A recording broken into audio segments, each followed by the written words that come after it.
गए थे वो, जहाँ पहले चले गए थे। Yeah. But teacher anywhere is a teacher. Yeah, yes, yes. Sorry. It's something like we call it born senior. और अभी जो ना जैसे टीचर जो ना 5 मिनट पहले ही क्लास के सामने खड़े होकर आ जाते हैं ना, तो अभी चंदन साहब अभी हम सब लोगों से पहले जुड़ गए, देखो। He's the old teacher. Aneja साहब सबसे पहले आए हैं। अनेजा साहब सबसे पहले आए हैं। अनेजा साहब दिखाई नहीं पड़े अभी मुझे। पारेख एंड डॉक्टर, वो तो 5:15 के थे, पता नहीं अभी कहाँ गए। 5:15 I was just taking trial and they were talking. Oh, right, good, good, very good. Hi Ravi.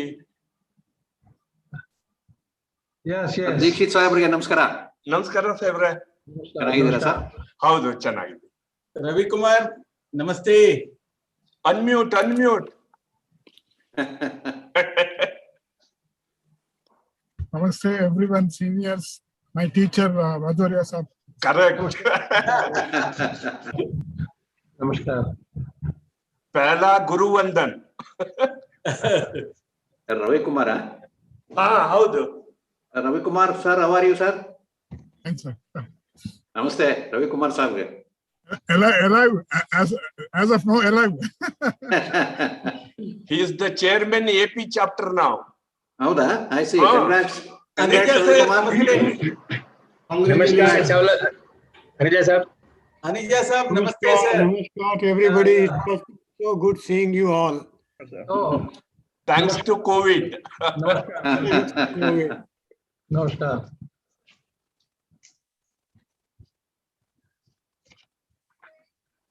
Well, ಹೇಗಿದೆ ಸರ್ ರಿಟೈರ್ಡ್ ಲೈಫ್ ಸಾಹೇಬ್ರಿಗೆ? so happy to see Oh, Dr. Chandan, good sir. Dr. Rajorhia there. Yeah, I'm here. नमस्कार. Namaskar, namaskar. Aneja. And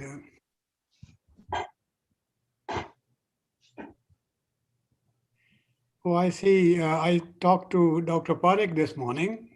Yeah. And Yes, sir. Dr. Prajapati. He is. Sham Chaudhary is here. All of you.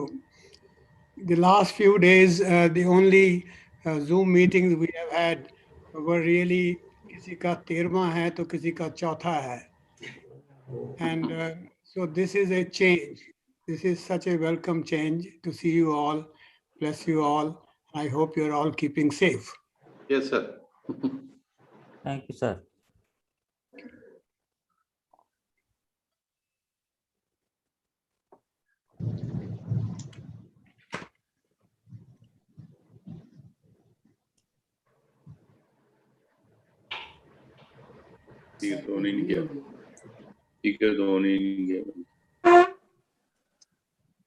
Dr. Aneja, where are you at the moment? Vancouver, I am in Toronto right now. or Toronto? So you are in Alanka Newtown sir, Aneja sir? You beg pardon? You are in Alanka Newtown, you know that you are in the court. This one. That's apartment. right. And I see Venkatesh Yes sir. Exactly. My name is Dr. Venkatesh. from I am the Yelahanka. Yes sir. I am the former dean of the Dairy Science College, Bangalore. Yeah, you know, I have met him. Yeah, I had come to your house also once. So Yes, sir. yes sir. How are you sir? Now is a famous farmer in Yeah, Karnataka. yeah. And, We'll see. Good evening Kanaja sir. Unmute, unmute. Yeah, wait. Dr. DG Shah, welcome. Yeah, namaskar. Dr. Parekh here. नमस्कार साहब. Dr. Rajorhia, I sent a message some time ago that I was unable to connect. Please ignore that message. I have been able to connect. All right, okay. There are two kinds of messages. One is on YouTube and one is on Zoom meeting. So all of you are connected on Zoom meeting. That's right. And we expect there will be a few hundred people connecting on YouTube. So Well, this is a great effort. I want to congratulate you on doing this. You know, this is a positive way of occupying ourselves during COVID. Yeah, yes, yes. And more so, we are happy to meet each other in a pleasant manner with all good smiles on the faces. Otherwise, see, today we have demise of Dr. Sohal. Correct. I'm so sorry to hear that. Yeah, so he died in the morning because of COVID complications. So,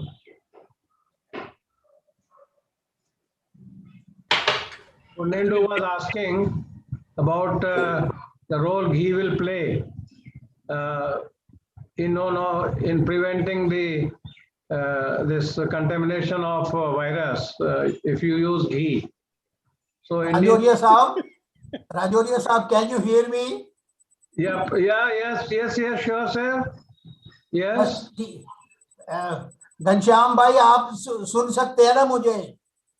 बिल्कुल अच्छी तरह से सब सुन रहे हैं आपको? हाँ, आपको सब सुन रहे हैं जनाब, सब सुन रहे हैं, आप बोलिए। बस नहीं, मुझे यही देख रहा था मेरा सिस्टम चल रहा है कि नहीं, और चल मुझे रहा है, चल रहा है, दौड़ रहा है सर, दौड़ रहा है। That's all I had to say. That's 80% of what I had to say. Very nice. Right. Fortunately, everybody in this meeting, सबका system बराबर चल रहा है. Correct. Welcome, Meenesh Bhai. Dr. Punjrath requested for password. अभी तो मैंने भेजा आधा घंटा पहले उनको सब कुछ। फिर ठीक है, फिर लगाए। उनको जो है ना कुछ दिक्कत हो गई है। My voice not coming there. Namaskar, sir. Good evening. Oh, good evening. Rajorhia, welcome. Good evening, sir. Very good. Thank you. Thank you very much, sir. Good evening, sir. How are you now? Fine, sir. I'm okay now. Okay, very good. Very nice. Hello. Thank you. Rajaratnam, good evening. Good evening. How are you, doctor? Fine, sir. How are you? So nice of you. Yes. He had a long fight with COVID. COVID. I see. Recovered, you Long know? fight. Yeah. And with your Recovered? good wishes. Oh, it is always there. And your determination. That Will support and was- determination. Correct. Thank you. Charles ji, namaskar. Charles, namaste. नमस्ते जी, नमस्ते।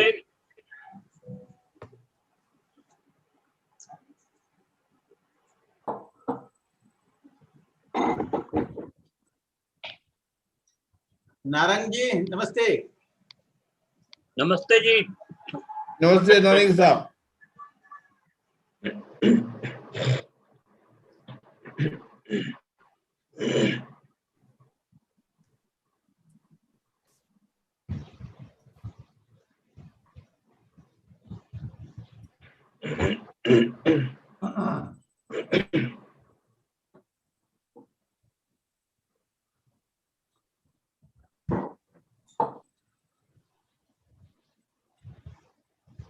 Let us start. It is 6 o'clock now. Yeah, it is already 1 minute past 6. And 32 participants. Yeah, most of our speakers are here. Correct. And I think with your permission, we will start this meeting. Today we have requested Dr. Richa Singh, she is the scientist and AI Karnal in the dairy chemistry. Dr. Punjrath has to join. Yeah, he will join. Somebody is helping him from the ID headquarters. Or should we wait for him to join? It's time. Correct. If we can make it up, sir, it is better to wait for 5 minutes. Okay.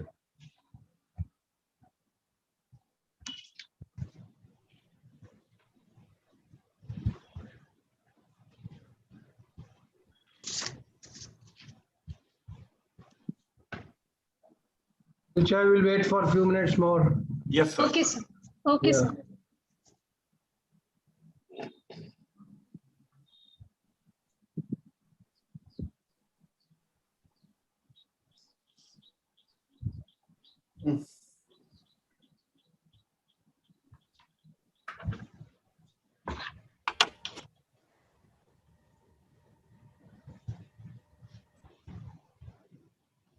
Pareek साहब phone करिए उनको पुंजरथ को। नहीं,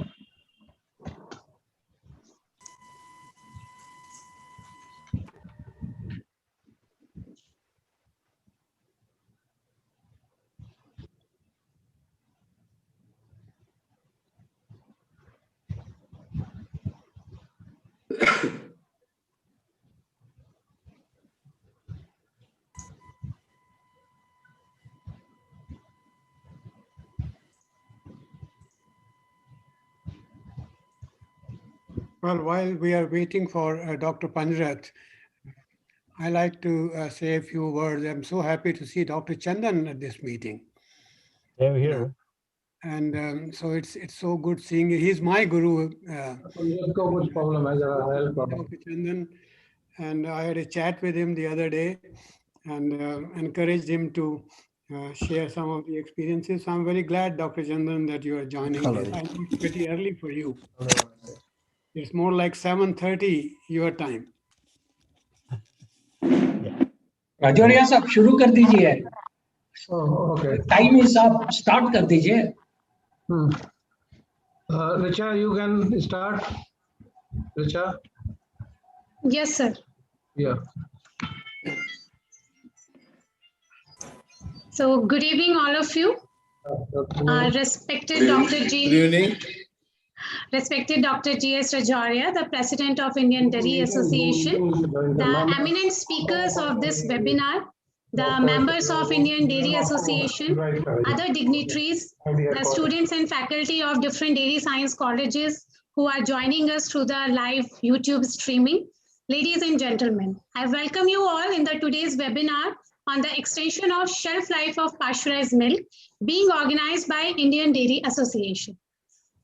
So the consumer always demand a minimally processed food, and because it has a better nutritional value as compared to the higher processed foods.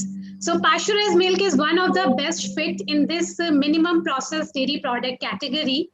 However, one of the major constraint is its limited shelf life. And whenever we are talking about the shelf life of pasteurized milk, it has a different meaning in the Indian conditions or in the developed countries if you are talking about USA. So there is a big difference in the shelf life. So IDA is thoughtfully organizing this webinar to address these issues related to the pasteurized milk and what interventions are made to extend its shelf life with the minimum processing. So for the benefit of our audience, let me tell you, all our speakers are very knowledgeable in this field, and their views and experience will definitely help us in understanding the problem and the solution. So with this background, I first invite Dr. G.S. Rajoria, the President of Indian Dairy Association. So Dr. Rajoria has a very rich experience in innovating new products in its commercialization. He has developed notable milk products like Rasgulla mix powder, Gulab Jamun mix powder, long life kheer, khoa powder, etc. for the dairy industry. He has also perfected the existing technologies for the manufacturing of like ghee, khoa, chana, paneer, mishri dahi, and so on for their easy industrial production. So I would like to invite you, sir, to kindly start the webinar by formally welcoming our guest. Please, sir. Rajoria, sir. Yeah. Are you able to hear me? Yes, sir. Yes. All right. Okay.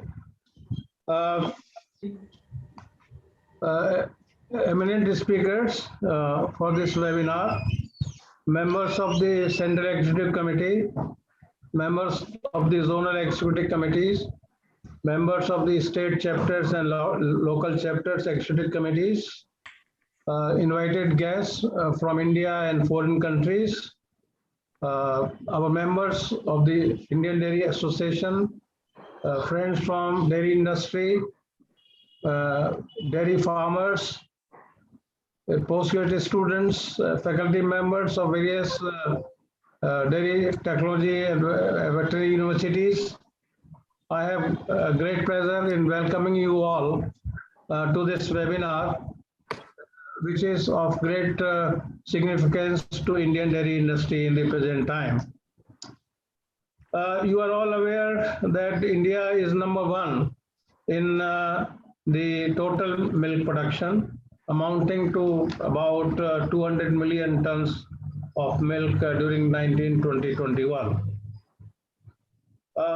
One good thing is that our per capita milk consumption has also increased to about 400 grams per day, which is more than the average, world average. The productivity of milk animals also is increasing, though at a low pace, and countries are now adopting modern techniques in animal reproduction, utilization of feed resources, and veterinary care. Our procurement and processing infrastructure is limited to about 35% of the total milk we are producing in the country. However, government efforts in increasing the processing capacity are worth noting. Milk producers' training needs have been identified, especially with regard to hygienic milk production practices, hygiene of the utensils used in the taking of the animals. Animal husbandry activities, though, are at low level. Alarmingly high microbial load and enzymes are found in raw milk, which call for improving the facilities for hygienic milk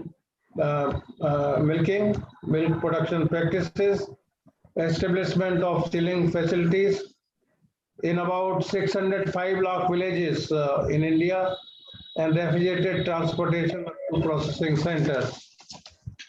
A minimum of methylene blue reduction time that we expect should be 2 hours for raw milk.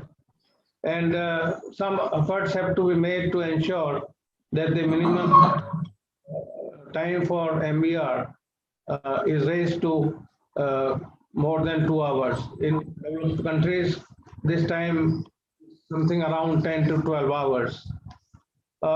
New regulations of safety and quality of milk as being, implemented by the Food Safety and Standard Authority of India require that milk should be free from mycotoxins, heat-stable enzymes, all other contaminants. Total viable count in the pasteurized milk should not exceed 20,000 per ml. Also ensures it requires that we should have a cold chain for transportation of pasteurized milk at 4 degrees centigrade. Milk should be showing negative phosphatase test. It should be free from pathogenic microorganisms and their metabolites. Friends, a single defective valve in the pasteurizer will cause a lot of problems. Therefore, in the context of the regulatory authority, they have said that we should ensure that we follow the critical control points, prerequisite programs, and OPRPs in such a manner that milk of high quality is delivered to the consumers. Given high microbial load, is the temperature and time for pasteurization adequate for pasteurization, or does thermal processing protocols need to be revisited?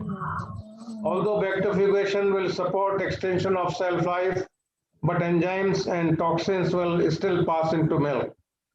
I have great pleasure in welcoming 11 eminent speakers, namely Dr. Ramesh Chandan, Dr. R.P. Aneja, Professor Purnendu Vasavada, Dr. J.S. Punjrath, Dr. Satish Kulkarni, Dr. J.B. Parekh, Dr. D.G. Shah, Mr. Meenesh Shah, Dr. J.B. Prajapati, Dr. Inder K. Vijay, of course in absentia, and Shri Sham Sundar Chaudhary.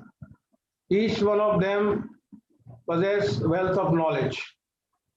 Based on their presentations, we'll develop action plan for our journey in milk procurement to processing, so as to make sure that we are able to increase the shelf life of milk at least from 2 days to few more days.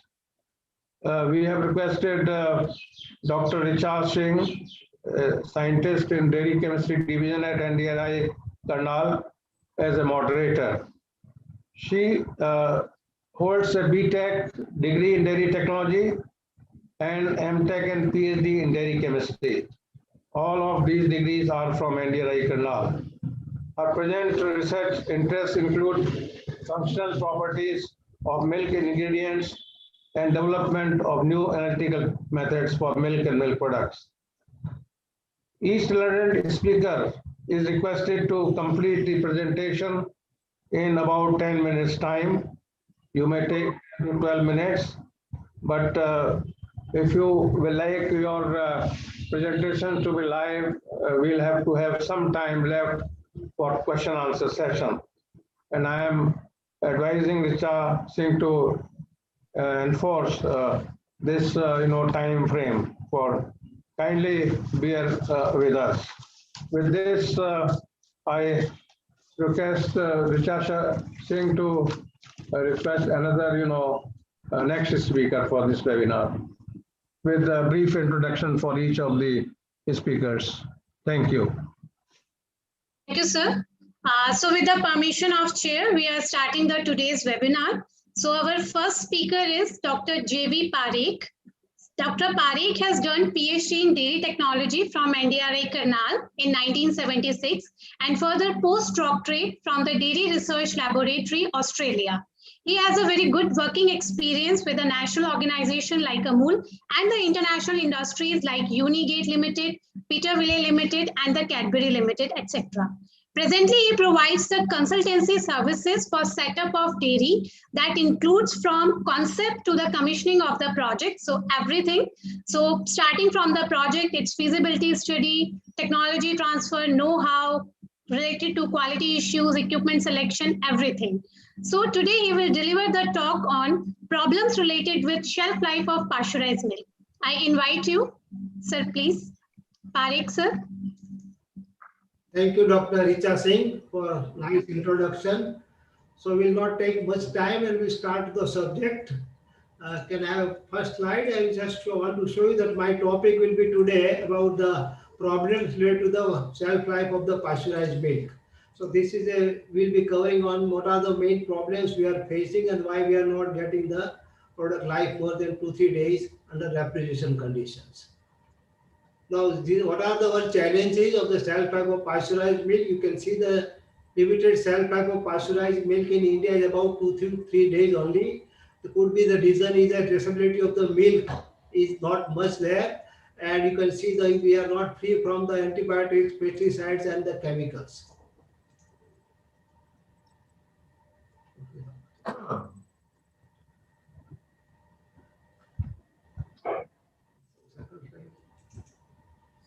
Yeah, second one, yeah. Yeah. See, and third, you can see that traceability is also problems, and now we are developing some of the eGopal app to be implemented, which may help to find out the sourcing of the good quality of the milk and have some of the basic information. Poor clean milk production also we have got it. We don't have a long life milk. Particularly MBRT test is most of the milk we find less than 1 hour and 30 minutes. So that is also a problem with the quality of the milk, of the raw milk. Yes, please. The bacterial load and the foreign matter in the raw milk is, at the reception dog, we will find much more load as compared to the other countries' milk. And also we have got more hand milking rather than the machine milking. If we apply the machine milking like bucket milking, it will improve the quality of the milk at the production level. And also we have got the BMC milk versus the tanker milk. In India, you find the BMC milk, backward integration is not much, maybe 30% milk, maybe the BMC milk, but you'll find most of the milk through the tanker milk only, which is also BMC milk also collected through the clusters. 2-3 clusters combined village society put the milk in the BMC and then transported to the main dairy plant. And we have also still having a chilling center, which will also cause the poor quality of the milk. delay also in the procurement and processing of the milk. Milk producer to the consumer, it takes about 30 to 40 hours to time to reach the milk to the consumers. And the type of feeding materials what we are using, co-extruded films, which is a 3 layers and 5 layers, which we are not sure about the quality of the milks, and that could also be create the problem of the oxidation of the milk at the retail outlets. Then there may be some breakdown of the cold chain during the transportation and distribution at retail outlets. This is also a big problem of the cold chains once milk goes out of the dairy plant. Poor implementation of ISO 22000 and HACCP in the plant. You'll find most of the plants has got ISO certification, but when you see the implementation is very poor. Poor CIP, SIP system in the plant. Most of the people have a CIP, but they have a short circuit CIP. They not do the full CIP. SIP also is not checked whether the plant is sterilized or not. Then testing methods for the milk and milk products like FSSI, IDF, Codex standards not followed properly. So, and the limited automation in the plant. Most of the pasteurization plants are still not fully automatic, and that also gives the problem of the quality of the pasteurized milk. Now you can see what are the roots of the foreign materials in the milk. You can see directly coming from that pesticides also coming, and from the coming directly from the animals also. This also create the problems, and also for the cleaning and disinfectant. So these are all the creating the problems in the finally to the quality of the milk. Now I will show you the quality assurance what is required from the producer to the consumer. You can see the from the milk producer's level, it goes to the cooperative society, then it goes to the milk processing plant, and then storage and distribution and the retail outlet.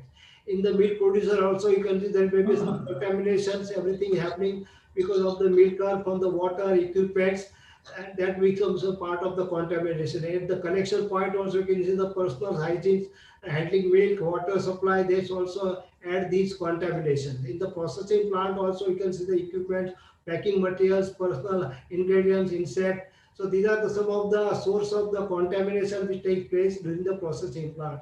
And storage and distribution, you can find the refrigeration system, personals and pest control. And finally the retail outlets where you can have some of the cold chain problems and other. These are all the chain which add the lowering the quality of the milk. Next week. Now the quality of the raw milk, we can have either you can have nutritional or compositional quality, or you can have food safety quality, contamination with the feed, medicine, fertilizer, environmental in the milk at the other level, or microbial quality, which is a function of a general health of the cattle and the milk handling practices subsequently to milking, and general hygienic of the farmer. So these are some of the quality which is not properly followed in our dairy chain. Next please. Now you can see that I just compare the microbial quality of the raw milk in India and a developing country. You can see that the raw milk quality from the producer level at the standard plate count is 500 to 10,000 with the Indian condition, and the developing countries, developed countries also is similar. But when you go to the collection centers, you can find that 20,000 to 5 lakhs, which is not applicable to the in a Europe country, because they directly put the milk to the dairy plants. And also you find that dairy dog with the milk reception, canned reception. Most of the dairy plants now removing the canned reception, but canned reception is also a big source of contamination. Then you can find that if milk is done through the BMC and the road tanker, the load is also a little bit reduced compared to the canned reception, but still load is very high. And if you see the pasteurized milk quality, it's about 30,000 count is there under food safety, which gives about 3-4 days life under refrigeration. And in the developed countries, you can find about 5,000 count is there, which is 14 days under refrigeration condition. At the consumer level, you find that bacterial count is going more than 1 lakh due to the lack of the cold chains, and with the MBRT test is less than 1.3 hours or low. So these are some of the problems when compared to the other developed countries where we have quality, particularly the microbial quality is an issue, particularly the SPC counts. You can see everywhere there is a SPC count is going increasing from the raw milk till the pasteurized milk to the consumer level. Now some of the specific factors affect the quality milk at the RMRD.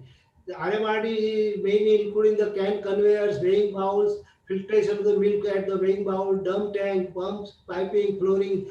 These are some of the has to be taken care at RMRD. Condition of the cans and the milk leads, can leads. So you'll find we have found that 50% of milk contamination is because of the cans are not properly cleaned with the can washers. So this is also required proper cleaning. So storage tank condition, cleaning efficiency and frequency of storage temperatures are not properly maintained, which also affect the quality of the milk. CIP system, as I mentioned to you, is not properly sometimes followed and not with the check whether CIP is properly done or not, which also deteriorate the quality. Hygienic and cleaning of the milk handling equipments, which are some of the important at the RMRD level. Then we have got next one is a pasteurized milk also condition affecting the quality of milk.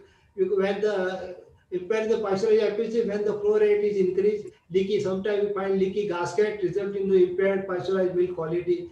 Micro perforated in the plates, sometimes we don't check the pressure or other thing. There may be some counter, mixing with the milk with the other water, other thing that will. FDV valves are generally well find most of the big plants has got automatic FDV valve, but sometimes we find that manual type of operation, which is there is no control of the holding time afterwards. Then sometimes get it mixed unpasteurized milk. And poor automation in the pasteurization plant. Most of the big dairy plant has got now automation, but in the small medium dairy plants, they do not have that much of the automation level in the pasteurization level, which can control the temperature, holding times, and other level of the pasteurization, flow rate, pressure drop, other thing. Sometimes repasteurization of the milk is done. If your milk is transported from distances, they repasteurize, which is also a source of contamination. Then time temperature recording system poorly maintained in the plant. Wherever there is milk is pasteurized for the public, there is a proper should be a maintenance of the time temperature recording, what time and what temperature is done at particular time, and no quality mark logo also. In some of the dairy plants like NDDB have started this giving, but still it has been not well spread. So these are some of the reasons why the quality of pasteurized milk is affected. Observation at the plant, you can see we are generally pasteurizing temperature high because of bacterial load here up to 78 degrees. Almost like if we are cooking sometimes the milk. Temperature of pasteurized milk in silos, it becomes 6 to 8 degrees centigrade. Hygienic and sanitization of the machines and further requirement improvement is requirement.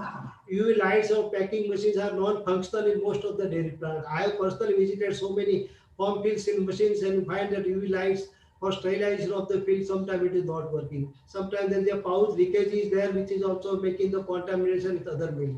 Storage condition at the dairy. Cold storage temperature, generally we have to keep it below 5 degrees, but it is always 5 to 10 fluctuation is there. Crates are found unclean in the market, stacking 10 high, but no space between the stacks.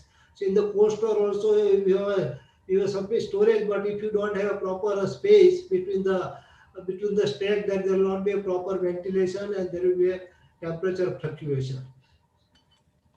Now, observations are also there in the transporting the vehicle found to be unclean. Whatever the milk is transported, uninsulated vehicles with both covered and open type are some of the dairy plants are using. So this is also a source of contamination. At the distribution also level milk received by the retailer 2-3 hours before start of the sales. So this milk remains at the room temperature from sometime on the road.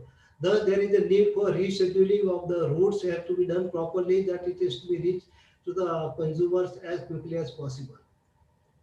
Now, observation, I have also made some of the retail levels. You can find the stored in open till the finish of the peak hour about 3 to 5 hours. Then only the balance will be put in the refrigerator. So when the milk is coming to the retailer level, these are some of the problems. Crates are found unclean in the market.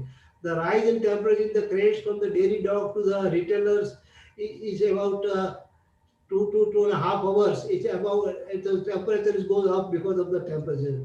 Top crate temperature may be at the door deck maybe at 10 degrees, but in the retail it becomes 25 degrees centigrade. At the bottom crate 80 degrees, at the retailer it becomes 16.5 degrees. So these are some of my observations. We find that the temperature rise there because of the poor cold chain at the particularly at the distribution and at the retailer level. Now we have got this ISO certifications, most of the dairy plant, but we don't properly follow it. Basically, what are the to decide which are the critical control points are there, which has to be properly identified, which is not happening. Wherever you visit the plants, they have mentioned everything, but they don't write that these are some of the critical points in the pasteurizer, temperature, holding time. These are to be required. Taking the No, possible. Am I laudable? Yes, please. Yes. So these are some of the verification procedure has to be done properly to have a make sure that ISO HACCP is properly implemented and the record has to be properly maintained. The hygienic design of the dairy equipment is also very much important, because if surface is if anything is there into the surface should be visible for inspection and the cleaning. If any in microscopic surface crevices are there, has to be where the bacterial growth will take place. So the hygienic design of the dairy equipment is very much important to see that everything is cleanable, openable, and CIPable and SIPable. Design must be facilitate easy dispensing all the plants cleaning and the inspection, providing leads and other protection to prevent external contamination. Avoid sharp corners and the crevices which harbor the microbes difficult to dislodge by the normal cleaning. So the equipment design and the particularly sanitary design is very much important, particularly in the whole processing line. Now I want to show you some of the small equipment which can be utilized now, because most of the dairy farmers has got 10 to 15 animals. So instead of hand milking, they go for this bucket type of the milking, which are not very expensive, and this can be also reduce the bacterial load. Now this is also a robotic type milk collection unit which can be installed at the collection point, which can give all the adulteration test as well as the normal analysis of the milk. Now this is a bulk cooler which is also required proper maintenance, keeping that cleaning other things to see that this is a properly put down at given time. Next, this is also I have shown the solar type of BMC is also now coming up. But I as I told you the 30-40% of the milk is still only BMC. Most of the milk is still through the cooling, chilling centers, or is going through the tankers. So this has to be reduced to improve the quality of pasteurized milk. Now this is what I want to show you, the pumping system tank of the vehicles, and at the back you can see what are the pumping system we have put up. So which is also give you the right time of quantity, deaerations, temperature, other things, sampling box, which also helps to improve the to pumping out the milk. Next. This is the one metering system which is required to be installed at the back of the milk tankers, which is also useful to remove all of the gas in the milk as well as the metering systems very accurately. So this is also very much important now. And this is what I want to show you, that pasteurization unit is a degasser and the separator.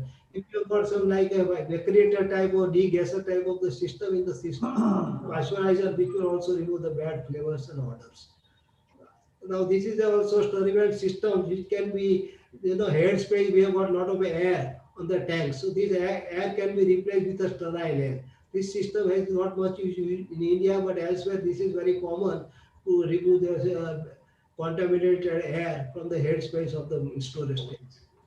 Now I want to conclude that this is a need immediately we have to improve the handling practices and putting in place the appropriate technology and work assess with the view to ensure the receipt of a good quality milk with respect to the bacterial count, somatic cell count, and other contaminated adults at the door.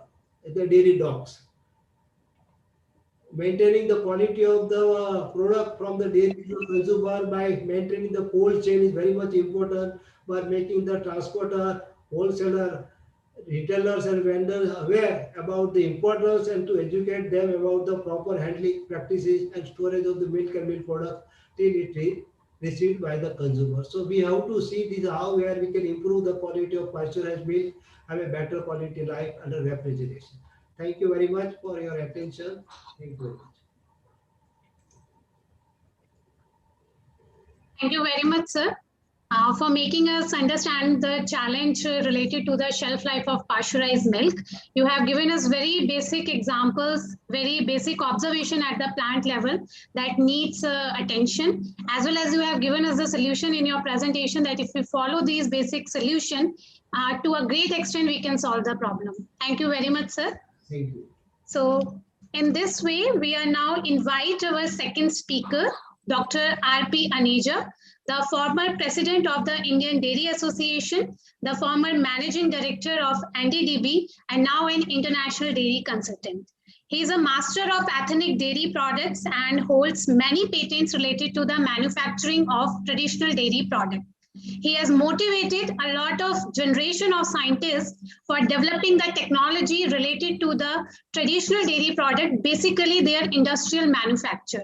And today he's going to talk about improving the quality of raw milk is the way forward to improve the quality of pasteurized milk. I invite you, sir, to deliver your presentation. Thank you. Thank you very kindly, Dr. Rajorhia, eminent speakers out there, particularly my own guru, Dr. Chandan, and my longtime colleague Shyam Chaudhary. And there are so many of them, you know, it's difficult to even if I start going through the names, it will take so much time. Thank you all for having me here. I like to go through the historical evolution of the quality of our milk here. When I first visited a dairy cooperative, I saw at the collection center a little pup trying to go up to the can and sniff it. And he actually got drowned into the can. And he had to be pulled out and was thrown out. And that was the end of it. And that milk went for processing.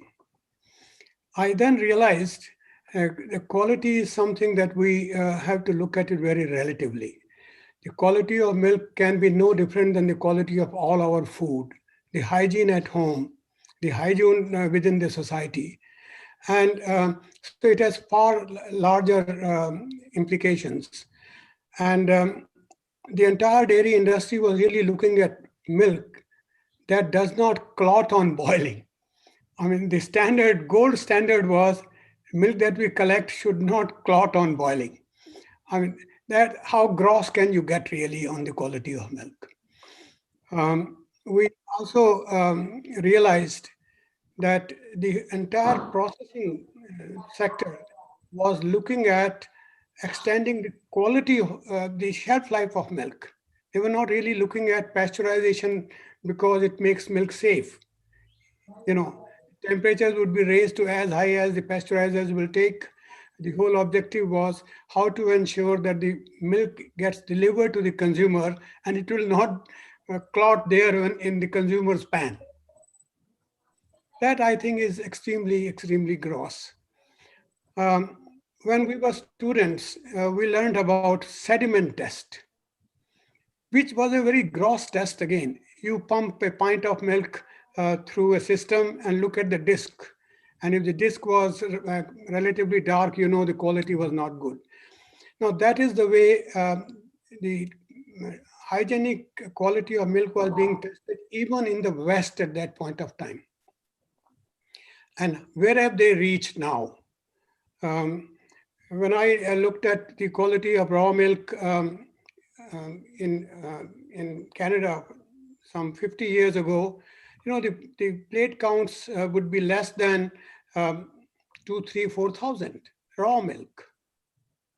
You know, so from sediment tests, they started improving the quality of milk and reached a stage where they really had first-class milk. Now, you cannot make a good quality product from bad quality milk. And whether it is market milk or its products, you have to have good quality milk. When the institutional structure for dairy development was being reorganized through the Jha committee, one of the key things that was pointed out, and thanks to Dr. Dastur being on that committee, was the lack of good quality milk in the marketplace, that no attention was really being paid to quality of milk. And I don't think anything has changed since then. I feel very sorry about it. Now, I can understand in the initial stages when whole of the country handled only about 1 million liters of milk every day. Today we're handling, 1 million liters of milk in a year, million tons of milk every year. We are now handling something like 50 million tons of milk every year. which is a lot of milk. And certainly it can call for a much better quality of milk that comes in, much better processing. And we should really be looking at our entire processing chain from milk collection to all the way to the consumers de novo. If one looks at the major change that was brought in some 30, 40 years ago in the processing chain, it was really bulk vending. Nothing really has happened after that. And bulk vending ensured that we got rid of packaging. And today it comes in very handy. But let's look at what has changed in the marketplace. When we started the dairy system out here in organized sector, it was small quantity of milk, largely ration, prices were fixed by the government, consumers had no choices. Today, look at the situation. We have milk in abundance. We are living in an age of abundance. We have more or less no price control. We have consumers who have buying power, which is much more than what it used to be.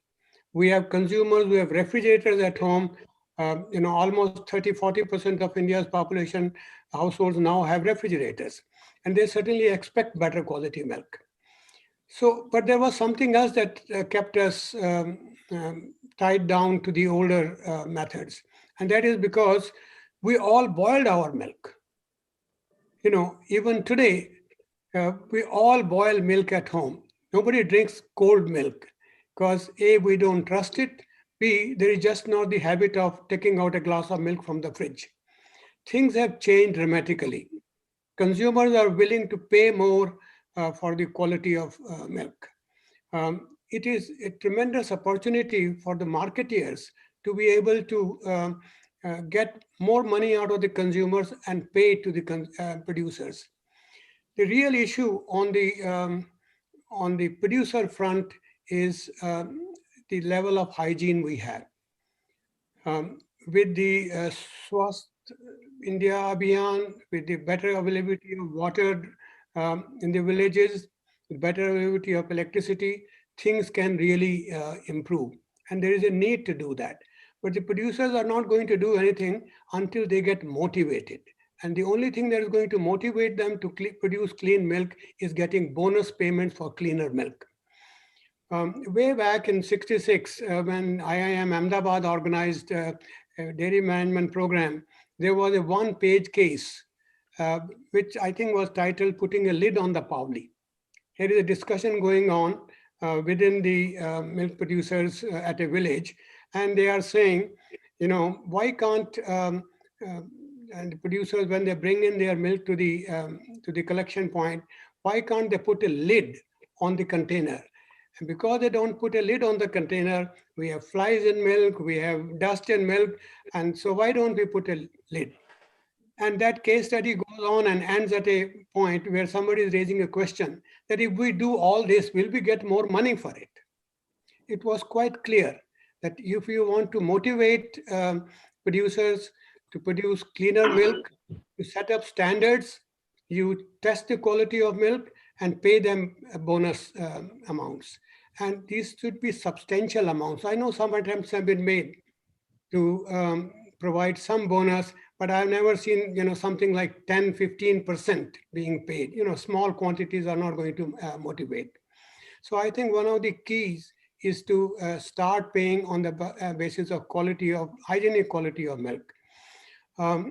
If one looks at it, no other country in the world did more fat tests than India. And we were able to switch over from Gerber test to electronic testing. And today, technology is available to be testing all kinds of stuff using apps. Already technology is available. You point your cell phone to the app. It analyzes on various and the entire bandwidth, fat, SNF, etc. And surely you can measure the scattering of light brought in by dust particles. So it should be possible to deploy technology to pay in some manner for better quality of milk right at the production level. I think that really is the key to it.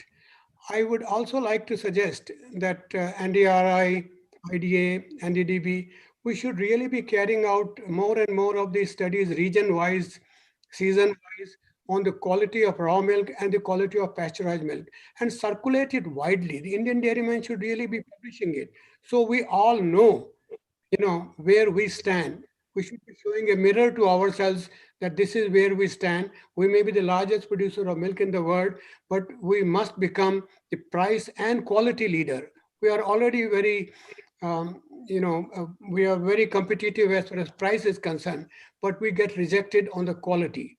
Our exports will improve, and there is so much more to be done. Well, with these words, I want to thank you all once again. I'm happy to see more colleagues. I see Dr. Punjrath there, and welcome. And thank you for having me here. Thank you indeed. Thank you very much, sir.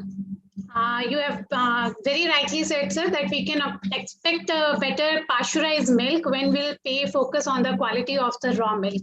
So it's a time that we should start paying attention to the microbial quality of the incoming milk as well as with the chemical quality. So incentivizing the clean milk production can solve the problem to much extent. Thank you very much, sir.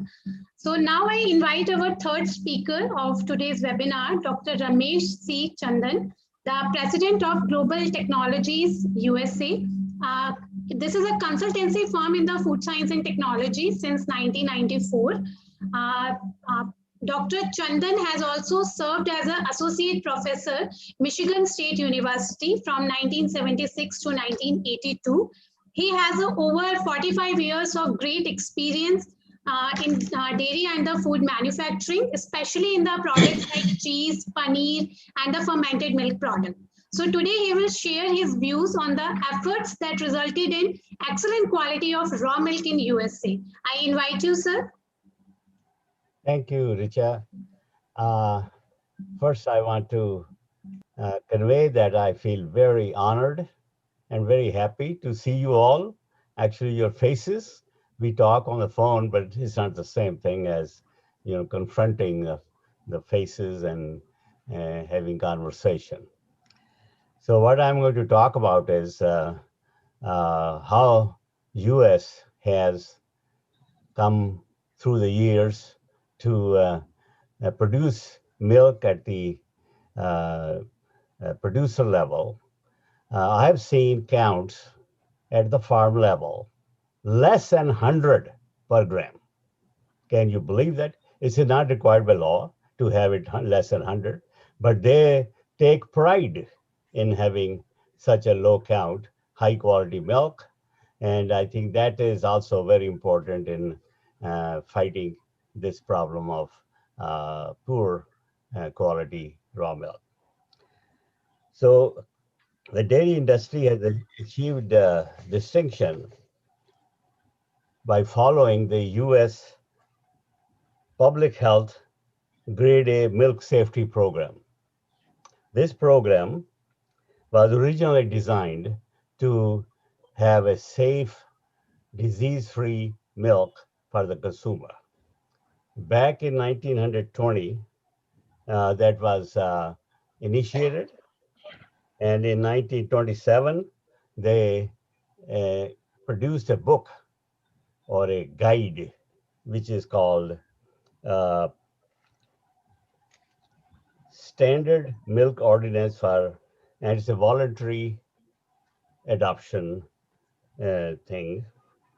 And so the Grade A Pasteurized Milk Ordinance, or we call it PMO, is the Bible for producing not only raw milk, but how to pasteurize properly, how to market it properly, and then get the excellent shelf life.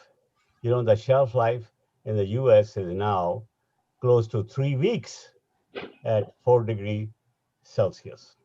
3 weeks. And that's why that's an effort made over the years.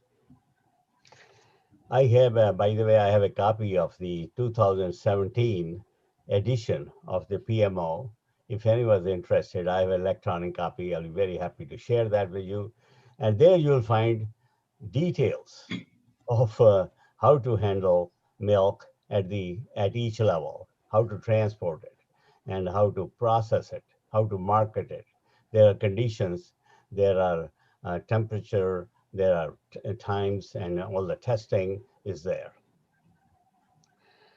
So I also have mentioned PMO, the salient features in our book called Dairy Processing and Quality Assurance. And the other book also, Manufacturing Yogurt and Fermented Milks. Those two books have a lot of information if anyone is interested. The grade A PMO is a basic standard used in voluntary, remember voluntary, cooperative state U.S. Public Health Service program for the conference of interstate shipment. In other words, if milk goes from one state to the other, it has to conform to the FDA requirements. Within the state, it doesn't have to. However, the state and FDA, they work very closely. So you can say safely that they follow that, although they have their own standards, which are sometimes very stringent, even more stringent than the Food and Drug Administration, which is the federal program.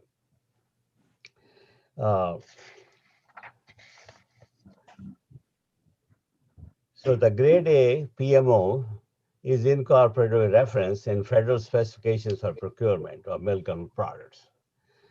It is used as a sanitary regulation of milk and milk production served in interstate carriers and is recognized by public health agencies. It's recognized by milk industry and many others as a national standard for milk sanitation. The U.S. Public Health Service has legal jurisdiction for enforcement of milk sanitation standards in the case of interstate commerce. It also serves as an advisory and simulative capacity and is designed primarily to assist state and local regulatory agencies. In addition to the federal government regulations for production and handling of milk, the dairy industry is heavily regulated by the state and even the municipalities. Often they have inspection of farms and processing of milk by their representatives, and their work is liaised with the federal inspectors. Milk production facilities are graded. They are graded by the food inspectors. So, they're supposed to get 100%. If it's not 100, then, if it's, let's say 90%, then the person, the farm or the processing plant, they have to find a way of bringing it to 100. And next, I would like to describe in brief the farm requirements of grade A production of milk. The milking animals must be disease-free and show no signs of secretion of blood and mastitis. No signs. Milk from drug-treated animals must be properly isolated. Dust and other extraneous material must not enter milk while milking or thereafter.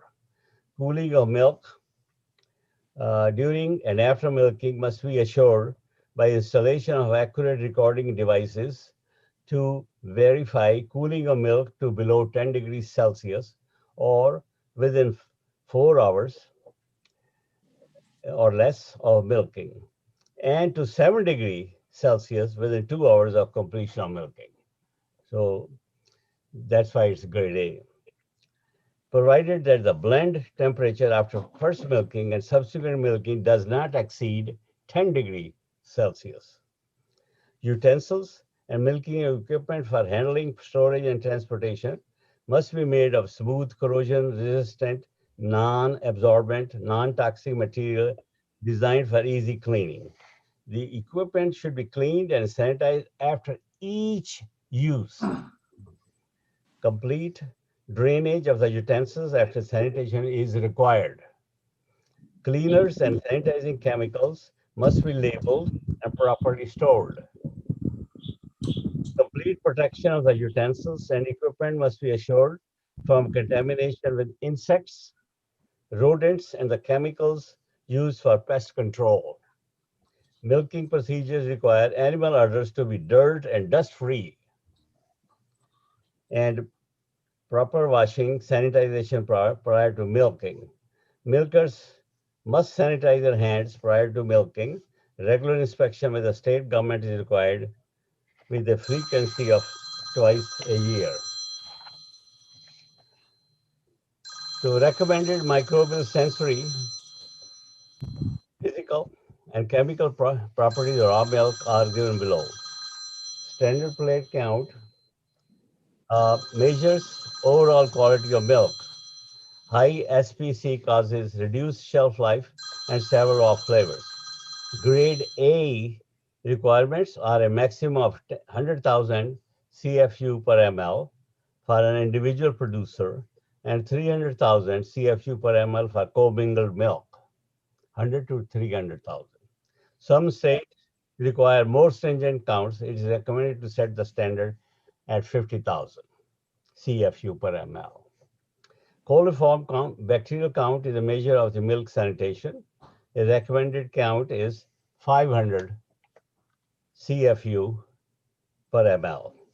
Somatic cell count is a measure of the white cells in milk. A recommended standard is 500,000 cells per ml. Titratable acidity is a measure of the lactic acid content of milk. Titratable acidity of fresh milk ranges from 0.13 to 0.16%. The recommended standard is 0.13 to 0.17%. The temperature of stored milk never should exceed 7 degrees Celsius. A recommended temperature is 5 degrees Celsius or lower. This is at the farm level. Flavor and appearance should indicate freshness and creaminess.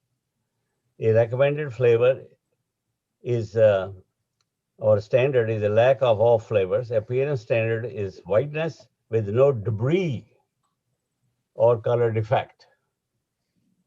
Sediment is measured by drawing 1 pint, which is 473 grams of milk, through a cotton disc and assign a grade of 1, which is good, to 4, which is bad.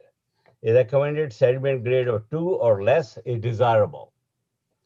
Antibiotic and other drugs may not be present.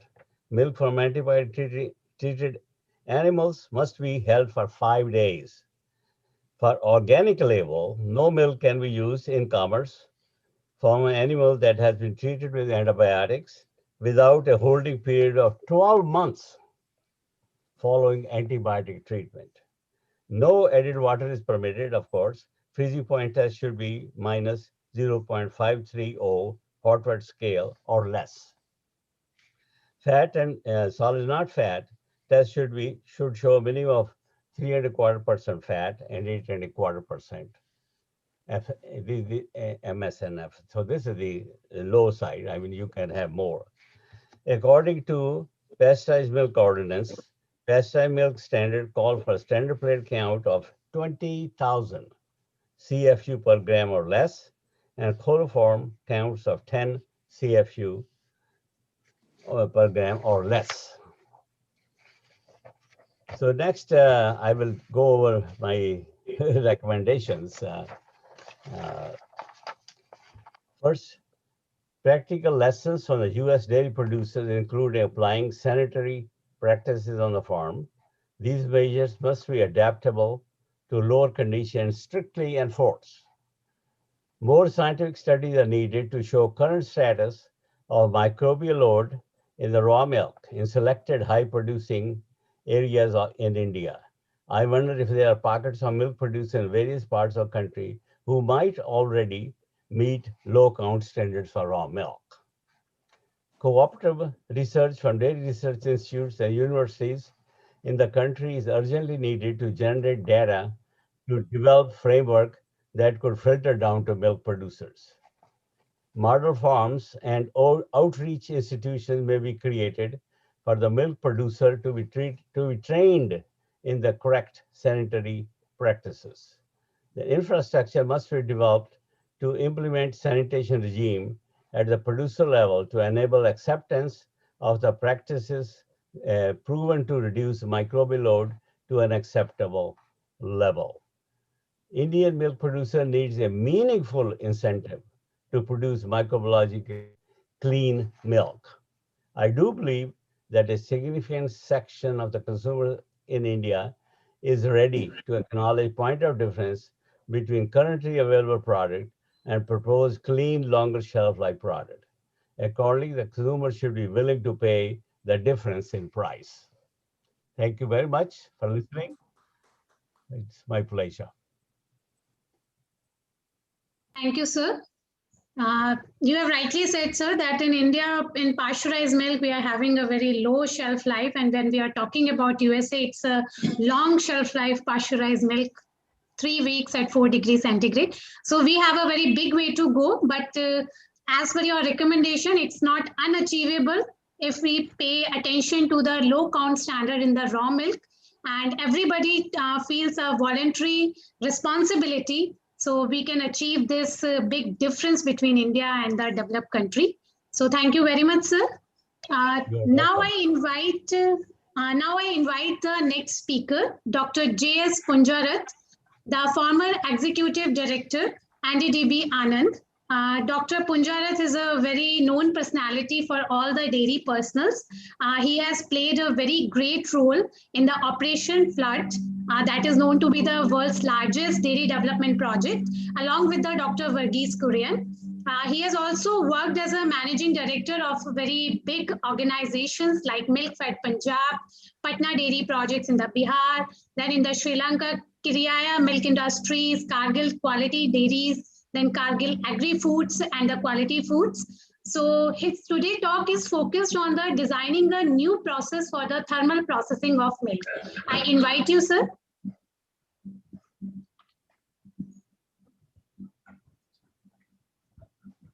Sir, you are muted. Punjrath, sir. So please unmute.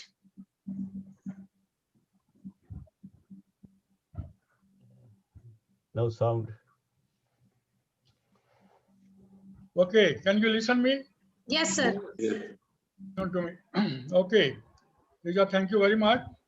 It's really a great opportunity to see Dr. Chandan, Dr. Aneja, Thank you. and many other colleagues. And I must thank IDA for organizing this function, this meeting. As you have already heard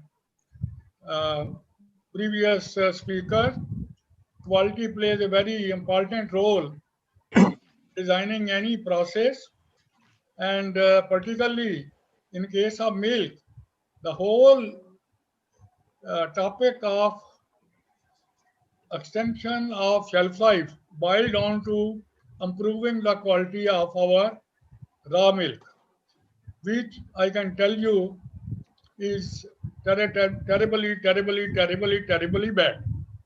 Very high count, and all our standard definition of pasteurization extra are not applicable, because the basic count is so high that you are always left with something.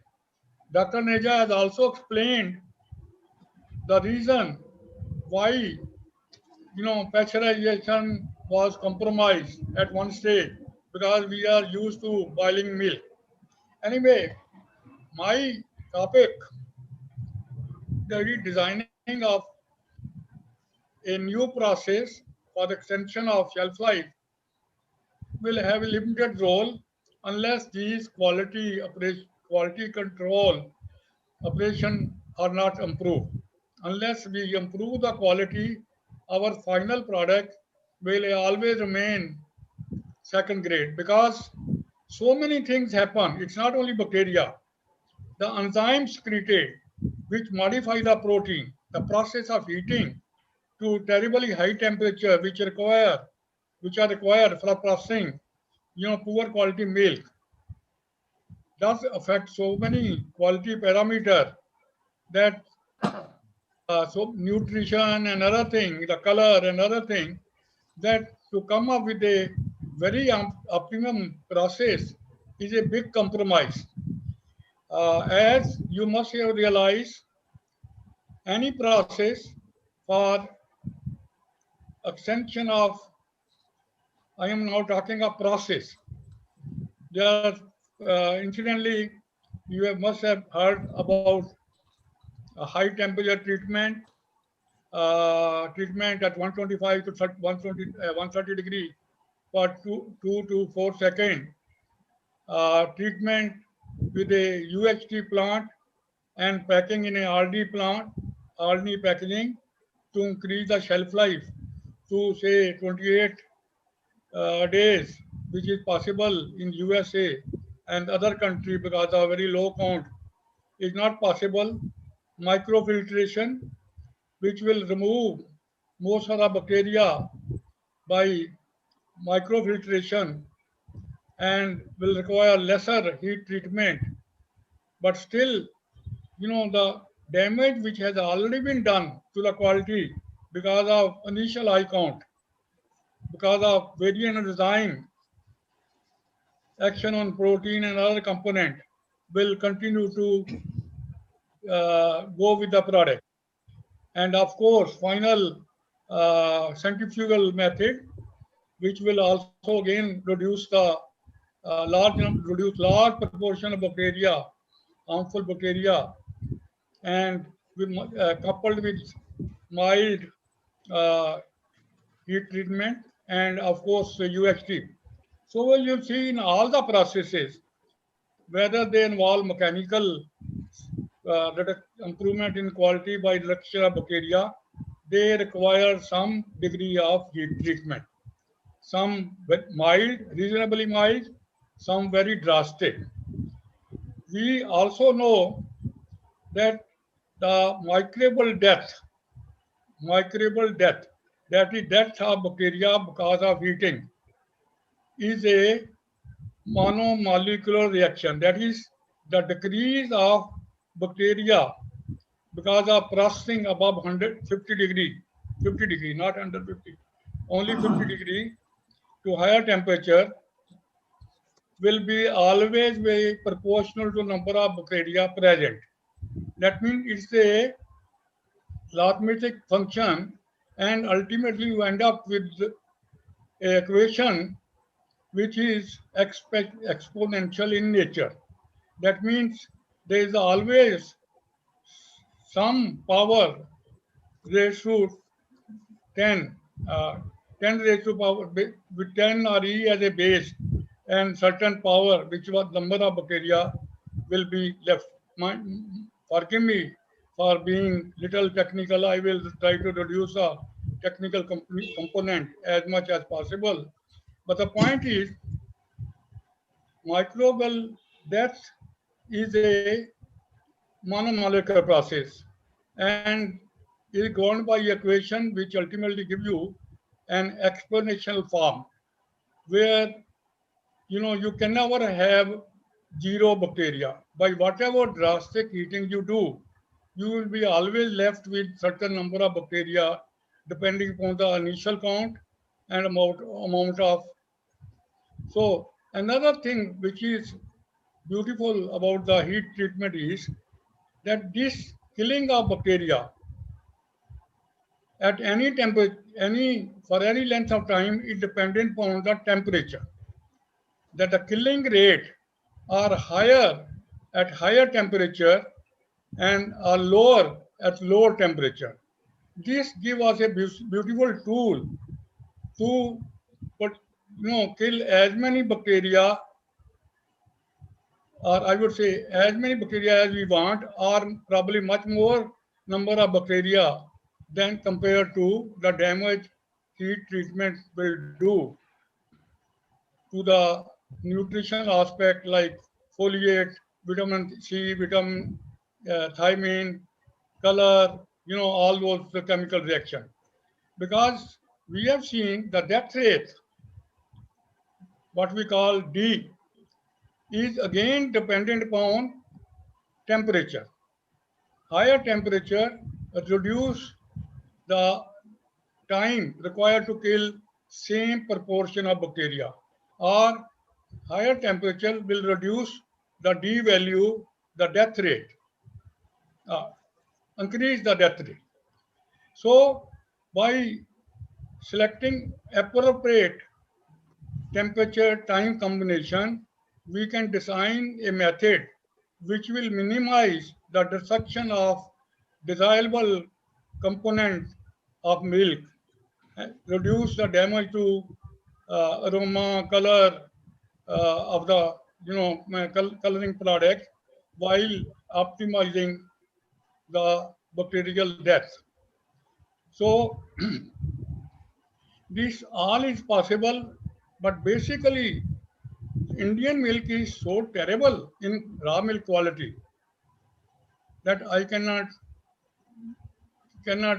really tell with confidence that how to extend the shelf life except by destruction of so many desired nutritional aspects and aspects which are wanted by the consumer.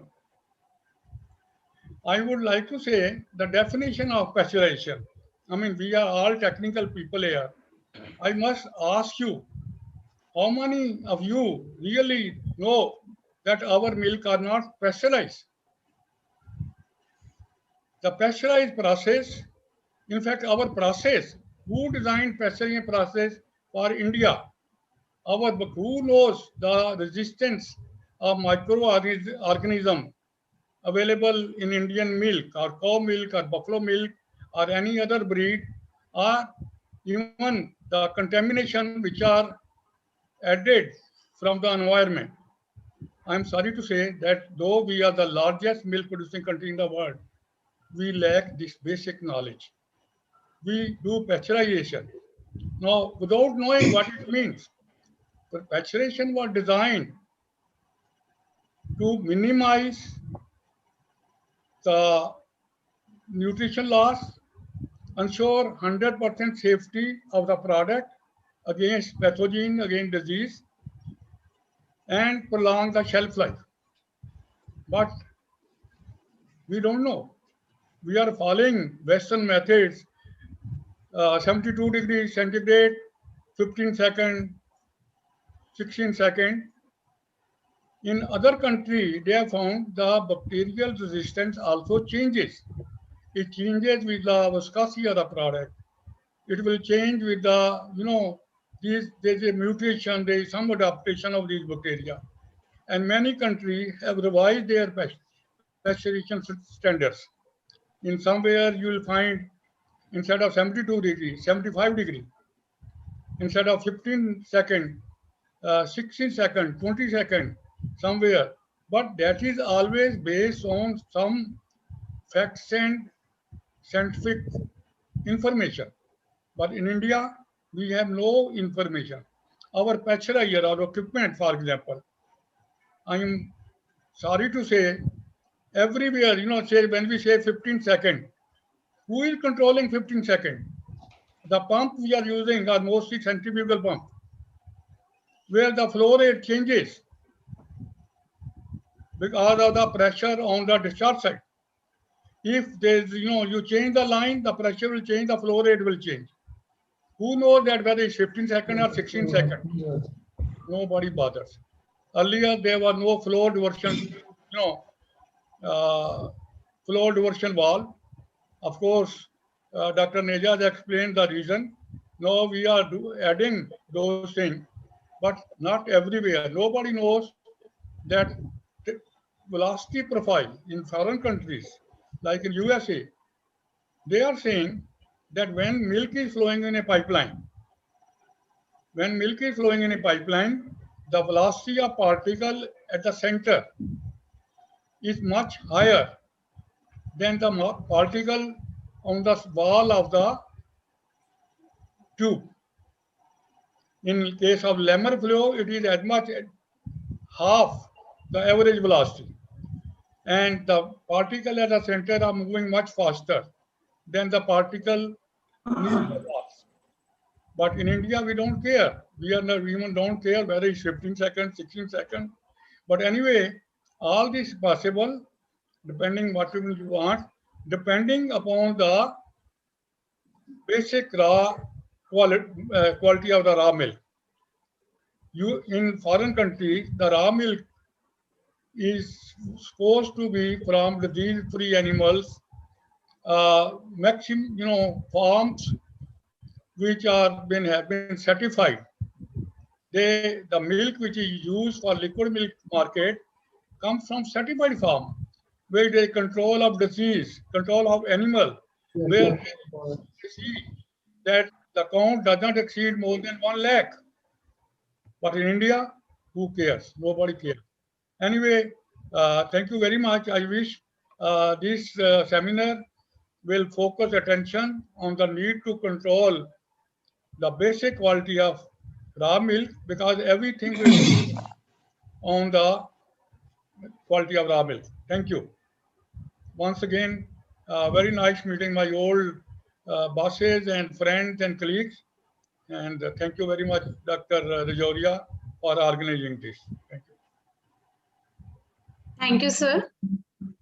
So you have very rightly pointed out that we need to improve the quality of the raw milk in terms of bacterial load as well as in terms of enzymes which are present, if we want to have a real success of the new processes that are designed for the pasteurization. And we also need to relook the pasteurization condition as per the Indian scenario, because at every place the situation is different. So we have to look as per our situation. So thank you very much, sir. Now I take the opportunity to invite our next speaker, Dr. Satish Kulkarni, the Vice President of Indian Dairy Association. Dr. Kulkarni has obtained his doctoral degree from Dairy Technology Department of National Dairy Research Institute and further carried out the postdoctoral research from the Germany. As a scientist, he is a very good team worker because he was awarded 4 times the Team Research Award from the ICAR. And currently he is practicing advocate in the food law and also a food regulatory consultant. He is the founder partner of Dairy Skills and Food Quality Academy in Bangalore.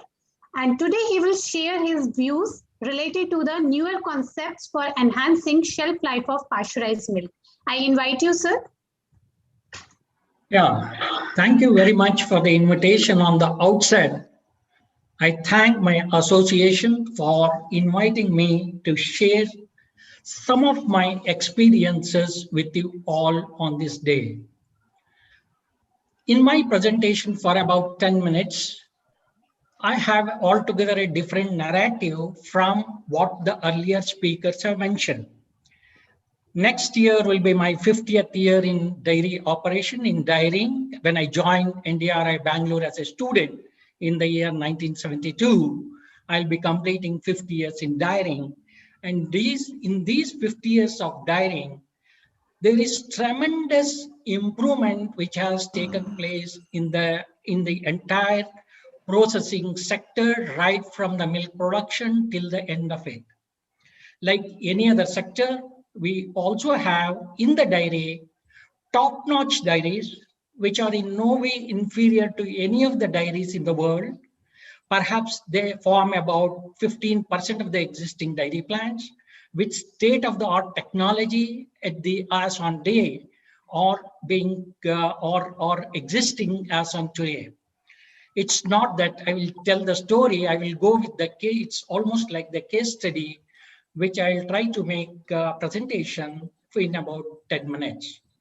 One of the important aspects which has been stressed by many people is the clean milk, for which there was a project about 2.5 decades back, about 25 years back. A clean milk production was launched by the National Dairy Development Board, and I have to frankly mention that it did wonderful progress.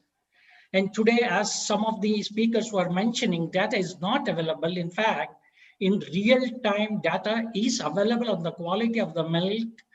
Every year, the quality of the milk in the milk products, it is being analyzed and it's available on the Food Safety and Standard Authority website is available.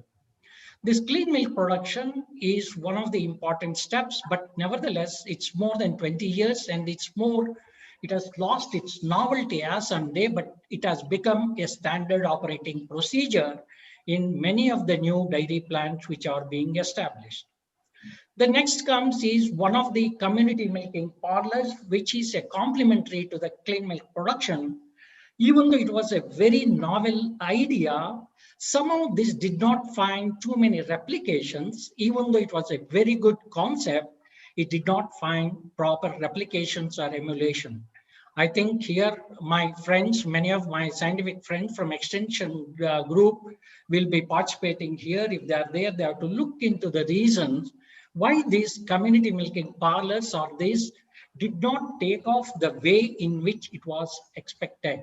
And this is one of the very good complementary activity to the clean milk production. In my personal opinion, one of the important aspects which changed the Indian dairy scenario is the bulk milk chilling or the milk chilling or the chilling of the milk which is received at the dairy plant. As I mentioned to you, in the top-notch dairies which are there, which is roughly around 20% today or 15% today, the milk received at the dairy dock quality has improved drastically. That's the reason why we have seen now many of the milk and milk products, perhaps they never used to cross 200 kilometers, 300 kilometers. Today, milk or milk products are taken almost about 1,000 kilometers for marketing. And this bulk milk chilling, even though it's also almost about 20 years or beyond, but nevertheless, this is the one which is making a lot of technological advances. As we see, if we just open the Indian Dairyman, we'll see 10 pages of advertisement only on chilling. That shows that it is the one which is in demand. When there is in demand, there will be innovation. There are several innovative products which are being showcased month by month in the country. That means this bulk milk chilling has played a very important role, and it's almost a must standard operating procedure existing as on date in many of the dairy plants.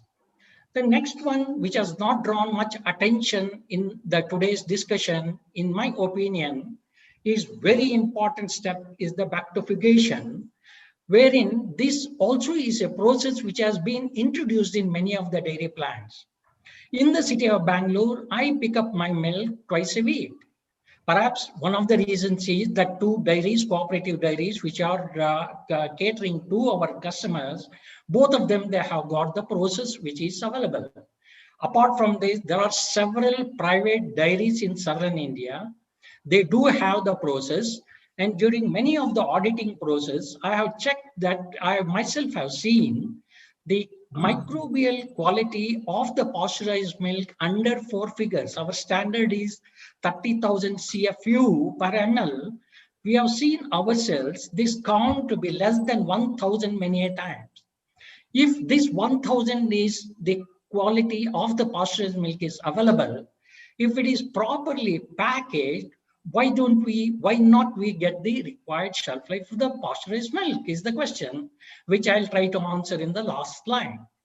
Now with this, and then some of the comparisons are being made with the shelf life of the Indian milk of 2 days or 2.5 days with that of which is 14 days and all. In my opinion, it's not a fair comparison because we use 6 to 8 grams of SDPE or the polyethylene granules to pack 1 liter of the milk. This cannot be compared with the rigid containers, which minimum it takes about 30-35 grams to pack 1 liter of the milk. Packaging is an important aspect. Not only you get the proper quality of the milk, then you also have to pasteurize it, pack it properly if you have to get the required shelf life as it has been designed. This is the advertisement which I have taken from my Indian Dairyman. It is possible to enhance milk quality by bacteria removing clarifiers, which has been adopted at least about 7 to 8 dairy plants in the southern India. And perhaps they are the ones where they take the milk anywhere between 500 kilometers to 700 kilometers. They take the milk for marketing, which has been become possible mainly because of this, the innovations in the processing. Since I am picking up twice a week, people may say that it's in the city of Bangalore and all. Today, the cold chain has matured tremendously, as I have seen in the last 30-40 years. And the cold chain is immaterial of the which city you are living. it's possible that to take then the sitting place has no role as far as the cold chain is concerned. It has really improved considerably. This is the slide which is about 25 years old, which I used to use it for my teaching. We have moved from the milk bottle to the sachet and to this Tetra Pak is the type of the journey what we have made. At that time itself, we realized that there is a gap between these two. Why should I pay? Or customers should pay almost 70 to 80% more for the same quality, same type of the milk with respect to composition, if it is packed in this fashion in the what we call the tetra or the multi-layer packaging, UST and all. Who wants 3 months of shelf life in these things, unless it's a day requirement like as it is happening with this COVID situation now? Nobody would like, or many of them may not like to have this type in Indian conditions. We said that there is a gap which is existing, for which again there is a solution which has come in the form of multi-layer packaging or 3-layer packaging material, which is again in the form of a pouch, which brought down the cost of the milk, and also that it has got a shelf life of 15 days. There is one point which I'd like my participants to look for is, this is a aseptic pouch filling system, because this with aseptic pouch filling, what can be done, I'll come in my last slide in the next 2-3 minutes. So this system is the one which is called today extended shelf life of the milk. And this extended shelf life of the milk is being recoined by the Food Safety and Standard Authority as ultra pasteurized milk, to give some benefits to the dairy industry. The word pasteurization may bring down certain amount of taxation. So we prevailed upon to bring about this change of name. Just by change of name, which if we can bring down the tax component, it is a welcome for the industry. So this is the one which is extended shelf life of the milk which is there. This is the story which I would like to share with you all. This is called a Mid-Valley Dairy, which is from Tirchi. This Tirchi dairy, Tirchi is as hot as Chennai. It's not a cold place. By adopting all the interventions which have been listed, which I have made, which I had listed in my first slide, they pack the milk in the carton. Pasteurized milk is packed. The brand is called Happy Tales. This declared shelf life of this milk is 5 days, but I myself, since I was involved and then I have seen, this stays comfortably 7 days without any problem. But declared shelf life, it is marketed in Chennai and also in Bangalore, and this stays, it is declared shelf life is 5 days. When somebody has achieved this type, why not others? Perhaps here, what is this change or the difference this has made? Good quality intervention, and then the quality of the milk, and then you have got proper packaging, you will definitely end up in the product which may have the right shelf life. Now, based on this, one of the concepts which I'd like to present to all of you, about 30 years back, I joined a team who were experimenting in certain things. That is, we tried to pack the UST milk. The brand was called Gagan at that time. What we did was we UST processed the milk and then took it. At that time, there was no concept of clean milk production. There was no bulk milk chilling. There was no ultrafiltration or any of these processes. We selected the best quality milk and pass it through the UST and chill it, and try to pack it in the normal pouch, which was not at that time, it was not an aseptic pouch filling. But that experiment was a disaster, mainly because that it did not click. It did not stay for the long time what we expected because of various reasons which have been already listed by many of the speakers. But today the case is different. We have seen that when we have good quality milk, which as I mentioned to you, CFU with under 1,000, many a times we get, if we use proper bacterifugation, and then we pasteurize the milk, and then if that type of a milk, we pasteurize and then take it, and today aseptic pouch filling is available, And in this earth septic pouch filling, if we can fill it up, in my opinion, we are likely to end up with a shelf life of 5 to 7 days. If any of the dairy plant is interested in doing this experiment, I'll be too happy to join them, mainly because I worked on this type of a concept and it's possible to extend the shelf life of the milk. Then lastly, before I end up, to what extent we should really extend the shelf life of the pasteurized milk? Today, we cannot call our pasteurized milk as fresh as per the regulation. We all as a dairy industry, we should now prevail upon the Food Safety Authority. A milk, pasteurized milk with 30,000, I cannot call it fresh, whereas a chill milk with 200,000 bacteria, I can call it as fresh. It's an irony. So this is where it is, and perhaps I look from the angle to retain the word of fresh, and also to mainly with respect to the, in order to get that fresh title or the fresh claim, we have to have, roughly we have to look for about 7 days shelf life, which then makes us to claim that particular one. This is the last slide. Thank you very much for hearing. Under Indian condition, for our problem, we should think differently rather than thinking in this fashion. And with this, thank you very much for this opportunity given to me. And this is what the case study which I thought that I'll present to all of you. Thank you very much. Thank you very much, sir. First of all, sir, I'll congratulate you for completing such a big journey in the dairy.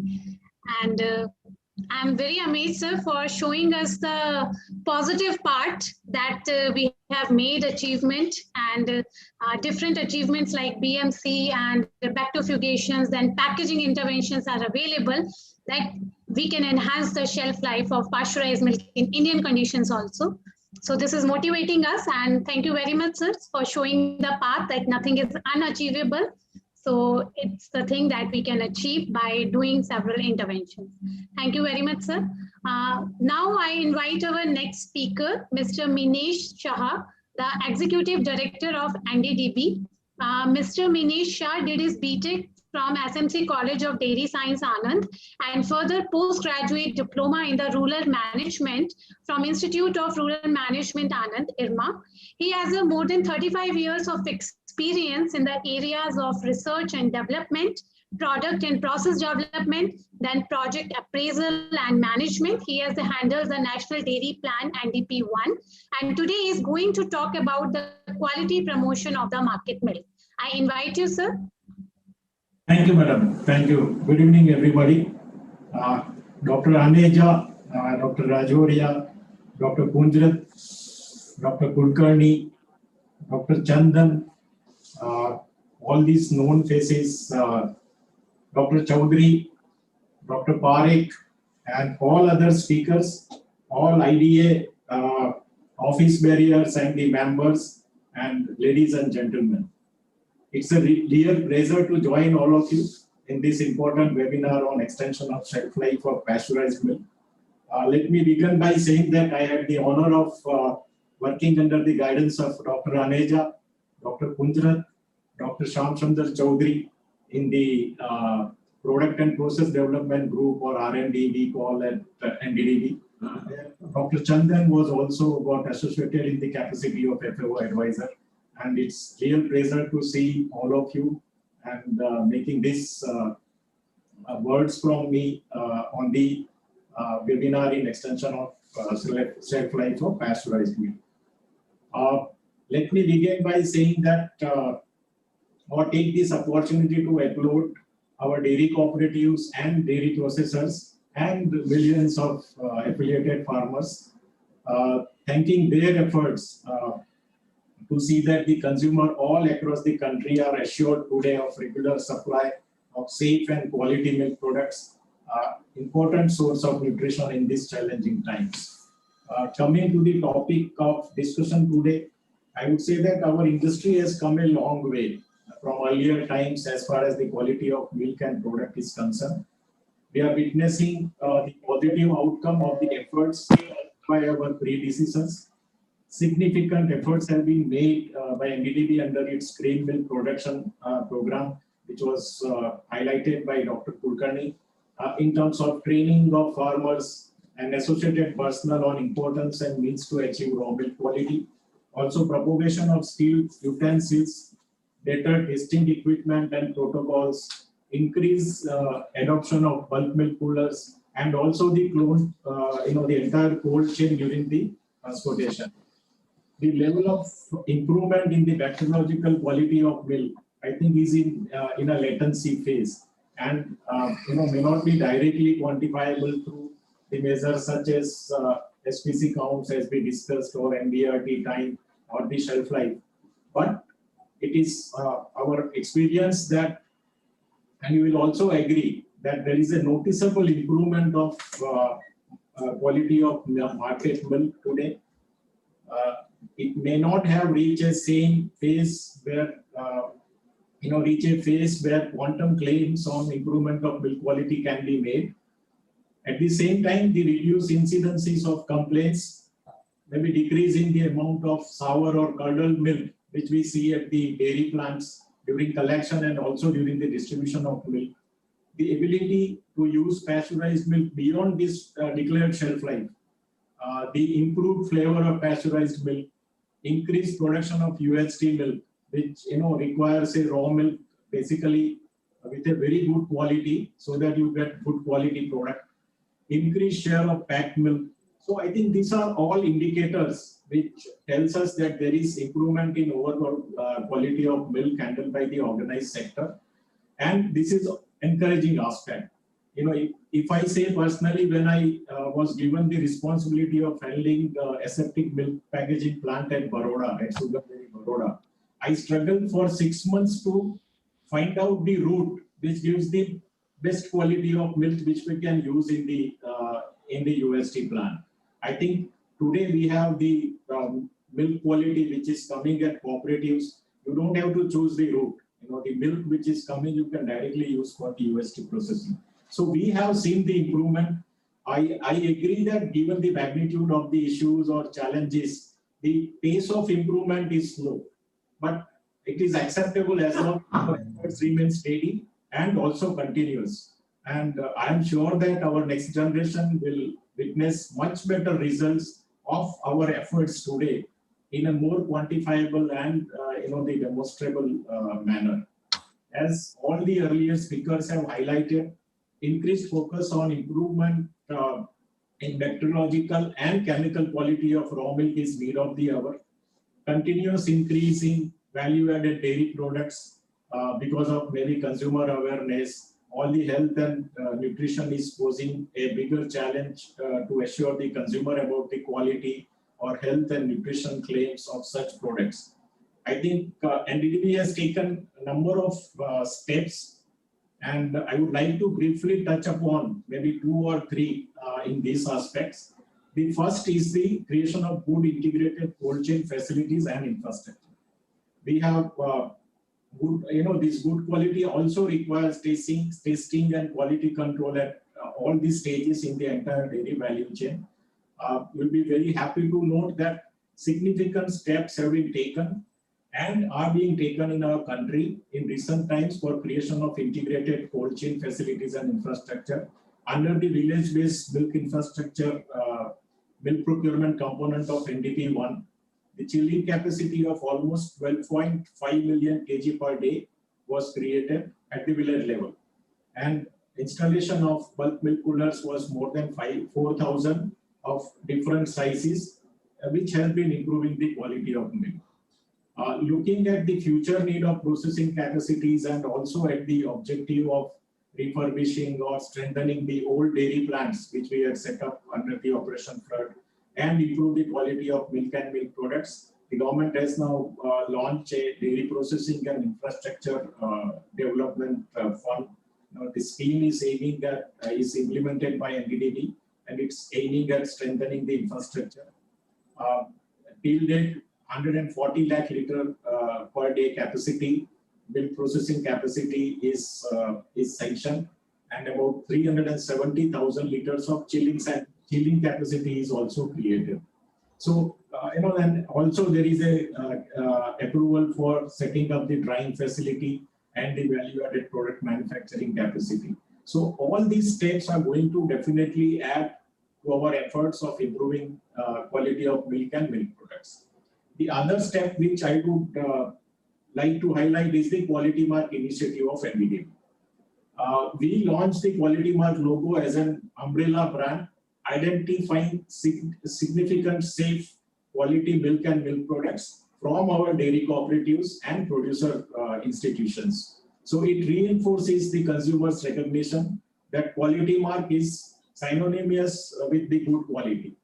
It also contributes, in building the consumer confidence of the dairy cooperative brands. The initiative does not, purpose any new or additional system for food safety and quality management, but is lays down the processes required for ensuring quality and safety. We have a 12-member committee which oversees the activities of Quality Mark. It comprises the representative from Government of India, the managing directors of 6 milk federations of the country, and also a representative from FSSI, and we have some experts who are on the committee. The operational norms are monitored and validated. Assessment is done in 2-step process. There is a pre-assessment and a final assessment, and pre-assessment also covers the village level milk procurement, availability of processing infrastructure, training of manpower and retail sales, and only those units which have more than 70% score in the preliminary assessment, they are considered for final assessment. And again, there is final assessment evaluated on critical and major parameters, and it influences the quality of the processed milk and milk products. And this award is valid for 3 years, and in the rotation, they are again eligible to apply for the Quality Mark after the 3 years period. We again have a process of surveillance and revalidating the Quality Mark given to them. So, we rolled out this initiative in 2016, and so far about more than 100 cooperatives, they have approached us for the Quality Mark, and 46 dairy plants, they are already eligible, and they are awarded the Quality Mark. The another area which I want to highlight is the emerging issues of contaminants and its carryover in the milk. I think the major contaminants of safety concern are aflatoxin and also the antibiotics which carry over in the milk. Therefore, controlling these contaminants carryover in the milk has to be ensured, starting from the stages of animal feeding, then maintenance and processing of milk and milk products. So NDDB has initiated a concept called Ayurvedic veterinary medicine or veterinary medicine, Ayurvedic veterinary medicine, and this is used extensively in India, from ages to manage ailments of livestock.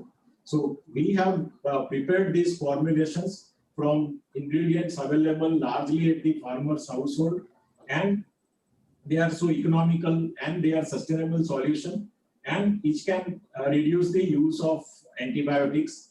We have done the pilot at Sabarkantha Milk Union, and now we have extended to 20 more milk unions, and we have got excellent results, which has not only resulted in reduction in the antibiotics residue in the milk, but also help the milk union to bring down their medicine cost substantially. So I think this is one of the area where we will have to propagate the use of these medicines, and it can be used for mostly all common 20 ailments which are present in the animals, which will bring down the antibiotics residue in the milk.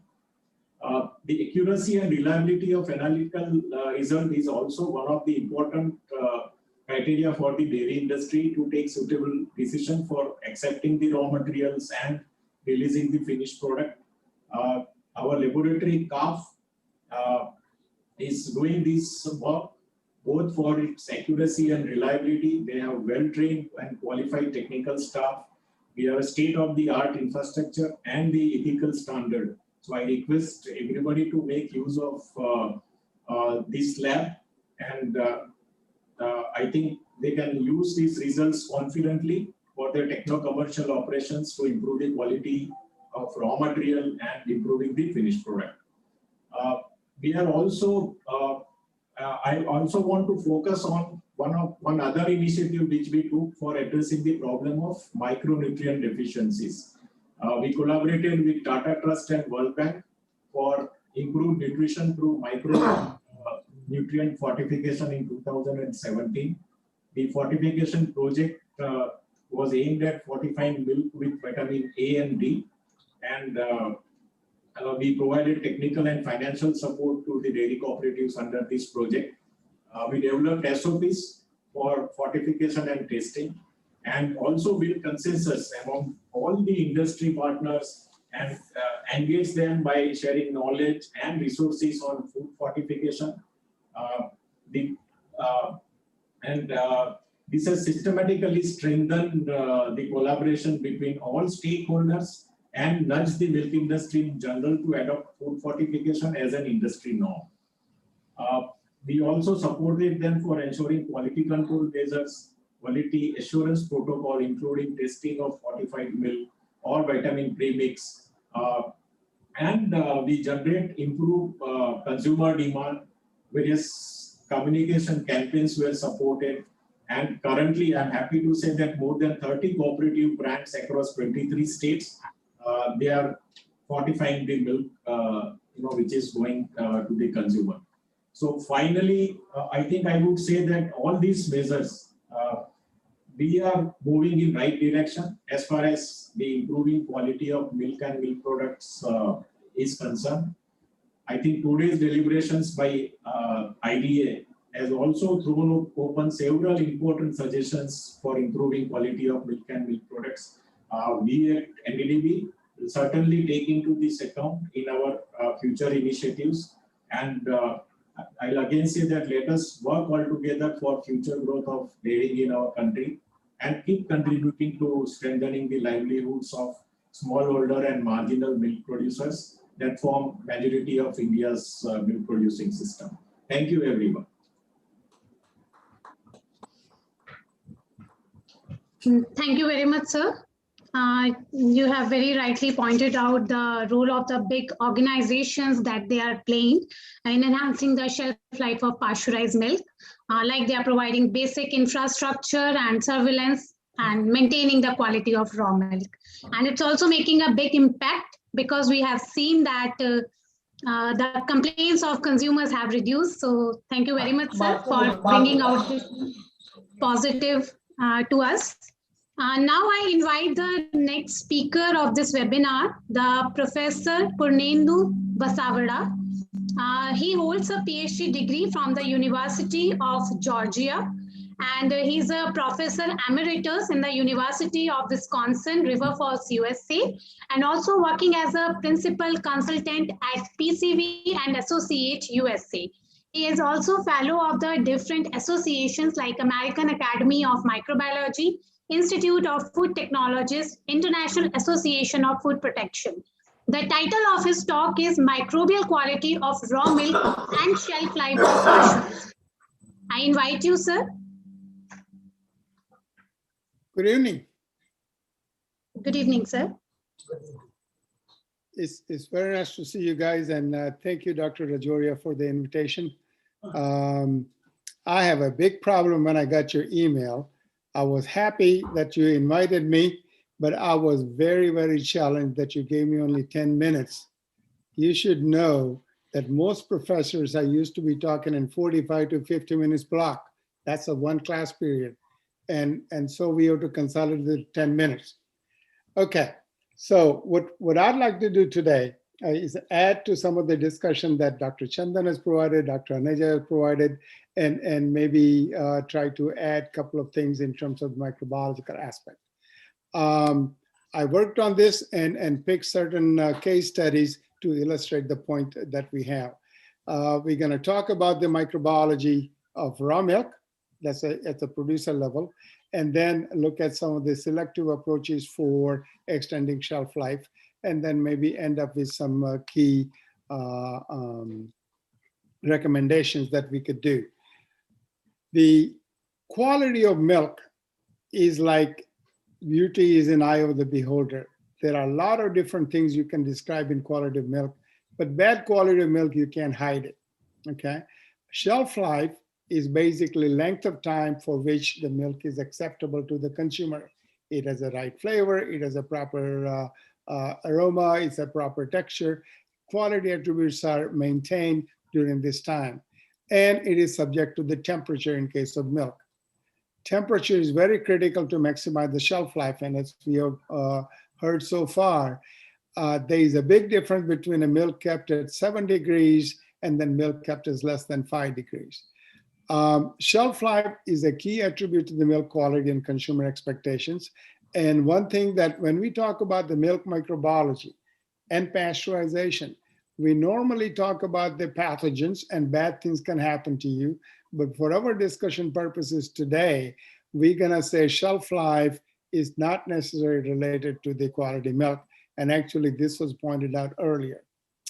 Pasteurization process is the main thing that we do in order to extend the shelf life. There are several kinds of pasteurization. And when you treat the milk with either high temperature, short time, ultra pasteurization, or ESL process, the average shelf life of milk when it's maintained at 4 degrees Celsius or less post pasteurization is 21 days to about 90 days or more, depending upon the process. How do you know when end of shelf life is arrived? Well, that is evident by off-flavor development and flavor deterioration. We might have a flavor such as flat sour, sweet curdling. We might have proteolytic changes, particularly in the UHT milk, such as gelation due to the enzymic or thermal alteration. We might have a hydrolytic rancidity development. This might be desirable in some cases, but definitely not in case of the fluid milk or market milk.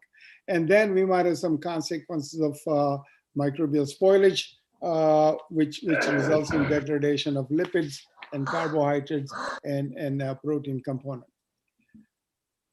The factors influencing shelf life, again, includes raw milk quality. That's what we've been talking about. Microflora of milk in particular that we'll discuss next. Heat stable enzyme that is produced by the organism or by the quality of milk affected due to mastitis. And then we will look at some sanitation and temperature control aspects. So let's look at the raw milk quality, microbiology of milk and the at farm and shelf life. One of the main aspects we deal with when we talk about the producer milk is the mastitis. When cow has a mastitis, there is a high somatic cell count. When the milk is produced with a proper udder quality and proper hygiene, we have a low somatic cell count milk. And in this particular study, if you look at it after day 18 or so, the quality of milk has deteriorated so that the flavor score is poor or less in case of the after 21 days. There was a study done at Cornell University some years ago dealing with the microbiological quality of milk, mastitis quality of milk, and the shelf life of pasteurized milk. And when you look at it here, in the high somatic cell count milk, that is a 340,000 SCC per milliliter, that versus the low somatic cell count milk, which is less than 25,000 somatic cell count per milliliter. You notice that there is a very rapid development of the rancidity because of the lipase enzyme produced by the somatic cell and the mastitis. And within 20 days, the milk is ending its shelf life date. On the contrary, if you're a low somatic cell count milk, the shelf life is extended almost up to 70 days in this case. One thing I should notice, this is applicable when the microbiological quality of milk is very good. In other words, less than 20,000 CFU per milliliter. Similarly, if you look at the protein degradation, mastitis produces high protease, heat stable proteases such as a proteolytic enzyme.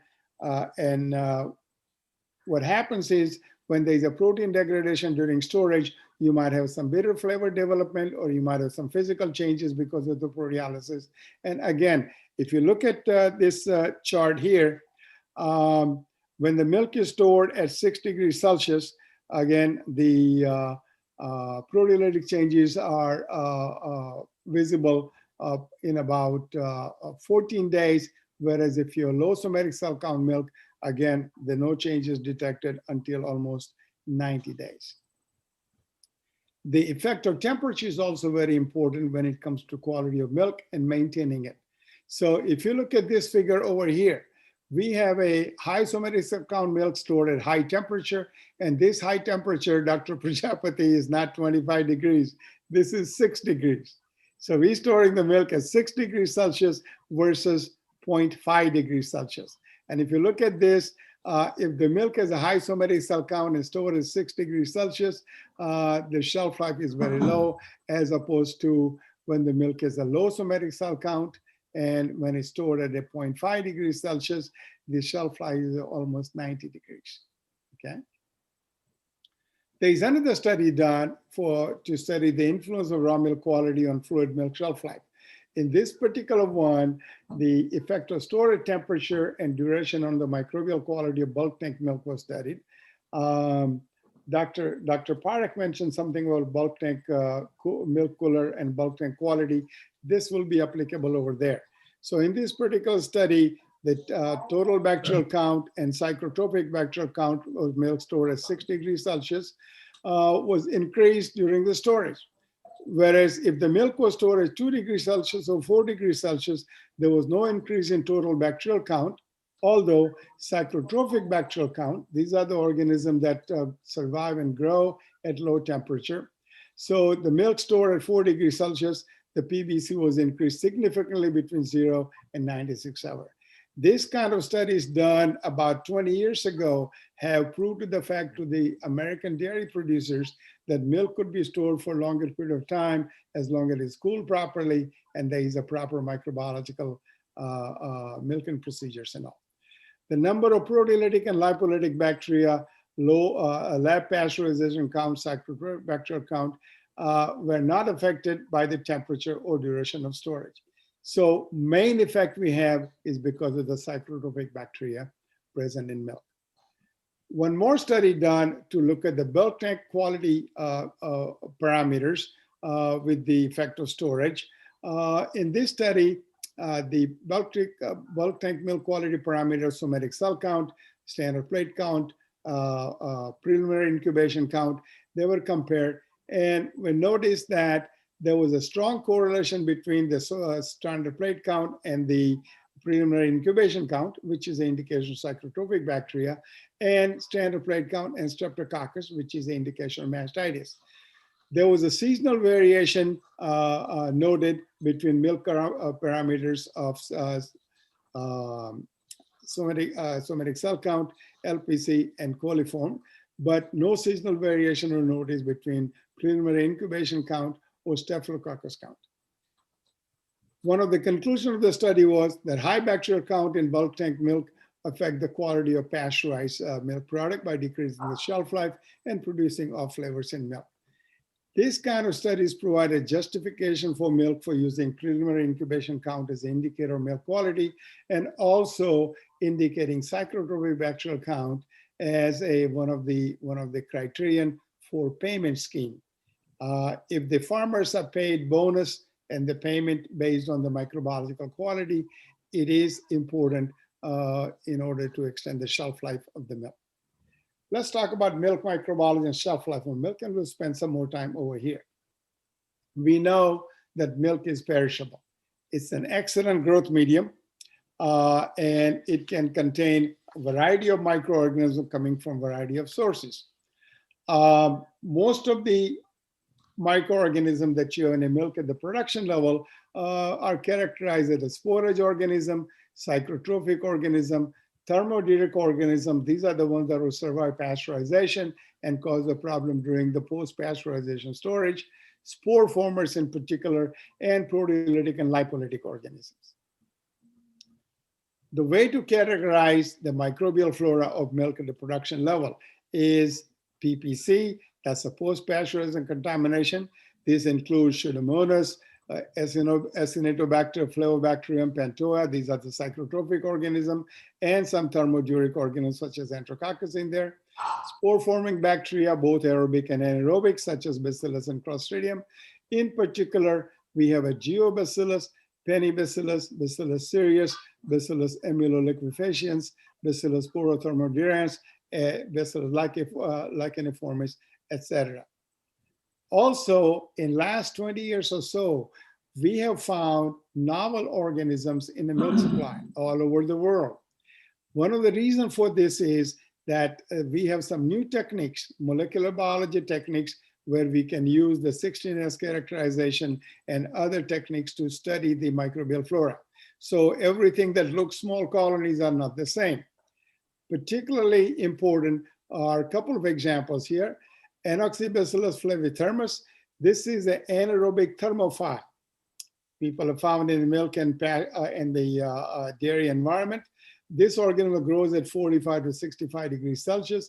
It is not as important in terms of the milk quality per se, but the presence of thermophile indicates the poor hygiene and fact that these four organisms form biofilm, such as the Listeria and Pseudomonas and other organisms, that could create a problem in terms of efficacy of your cleaning and sanitation of pipeline, bulk tank, and the milking equipment. Another organism important is the Pennibacillus species. This is relatively new organism.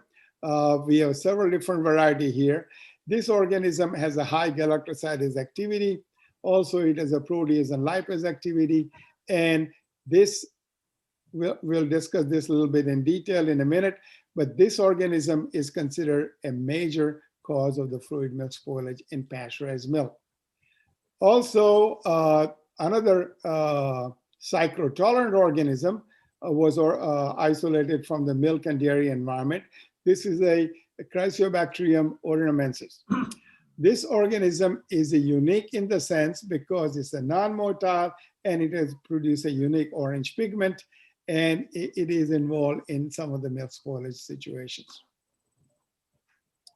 So, study involving the bacteriology or bacterial ecology of the HTST pasteurized milk show that whether the milk is produced in southern United States or northern United States or Midwestern place like Wisconsin, Minnesota, Illinois, Iowa, they have a similar kind of the bacteriological profile. In this particular study, 2% fat pasteurized milk was obtained from 18 dairy plants in various areas of United States. And they isolated 539 bacterial isolate, find out that most of them were bacterial spores or spore-forming bacteria, 175 isolates per gram negative organisms. And one thing that was obvious when this study was done is that some plants, particularly 7 plants, had a profile of a gram-negative organism such as Pseudomonas, whereas in other 11 plants, the profile was a gram-positive spore formers. So you notice the signature of the microorganism in incoming milk is totally different, and they would have a different spoilage profile, and they would have a different remedy for that as well. Going back to Bacillus and Pennibacillus, one of the studies showed that this was done at Cornell University about 10 years ago. This study showed that when you store the milk, pasteurized milk, there is a shift in the genus. So in the beginning, most of the flora you have is a Bacillus species. And as this time increases during the storage time, the species transform from Bacillus to Pennibacillus. 84% of the gram-positive spore-forming bacteria in the beginning were Bacillus, whereas in the last day of storage, this 17, more than 92% isolate were Pennibacillus. Okay. Similar studies were shown a similar pattern, I should say, was shown in other studies. So this is the commercial pasteurization samples from the dairy. And look at this, at the dairy farm, only 13% were Pennibacillus, whereas when the milk is processed, packed, transported, and pasteurized, in a pasteurized milk, 76% of the organisms are Pennibacillus. So organism prefers or changes the distribution from Bacillus to Pennibacillus during the storage. Another study done at the University of Nebraska Lincoln showed the similar kind of thing, whether it's a commercially pasteurized milk, or whether it's a lab pasteurized milk, or whether it's a lab pasteurized milk, the Pennibacillus thing increases certain time. So again, Pennibacillus organisms are the very important organism as far as the spoilage of pasteurized milk is concerned. So we know a little bit about microbiology. What can we say about some of the new approaches for extending the shelf life? This was mentioned earlier a little bit. These studies have shown that if you combine the pasteurization with the process such as bacterification or microfiltration, the combined process gives you a better quality milk and a longer shelf life. So if you have a microfiltration and HEST pasteurization, you can produce a milk with extended shelf life of up to 90 days, okay? The combined process results in the total 4.6 log reduction. And then the combined process also, if you use the aseptic filling and packaging, you can achieve the 60 to 90 days store allowed milk containing 2% fat. So this shows the newer development, if you will, as it was mentioned before, that by using the technology such as bacterification and microfiltration, you could increase the shelf life of milk. There is another study done, and this is a rather simpler approach. What happens is when people find out that milk pasteurization is done for the safety reasons, and we know there are organisms that can survive pasteurization, such as Microbacterium avium pertuberculosis, people started inching up the pasteurization temperature. So instead of 71 degrees, people will pasteurize milk at 72 or 76 or even 79 degrees. This affects the shelf life of milk and the quality of the milk. This particular study shows that if you reduce the pasteurization temperature, if you lower the pasteurized temperature, then it gives you a better quality milk and a longer shelf life. So this is a nutshell about the microbiology. I would suggest one thing to Dr. Rajorhia, please. You are trying to cramp up 4 days worth of the seminar into 2-hour system here. So next time we do that, allow a little more time so you can design and develop some more discussion and some suggestion. So here's my recommendation and suggestion for increasing shelf life of pasteurized milk. Everybody so far has mentioned good quality milk is a basic thing. You heard about in a computer thing, garbage in, garbage out. You cannot expect good quality, long shelf life milk if you have a poor quality raw milk. As simple as that. You have to study the microbiology of the poor milk. And this is something that's to be done in Indian environment. Look at the lower bacillus species. Do you have a Pennibacillus? Do you have a Geobacillus? Do you have a Pseudomonas?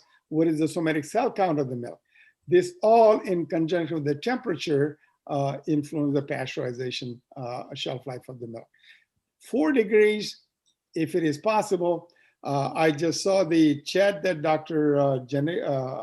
Prajapati mentioned that the temperature of storage of pasteurized milk in India can vary from 7 degrees to 25 degrees. No way you would be able to get any shelf life better than 4 or 5 days. This happened in Australia, this happened in South Africa, all over the place. Remember, microbiology does not favor anybody. Those are the equal opportunity spoiler organisms, right?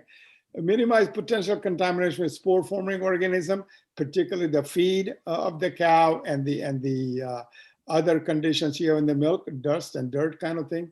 maintain cold chain, which is difficult to do, but if you can do that, that would definitely help with shelfization.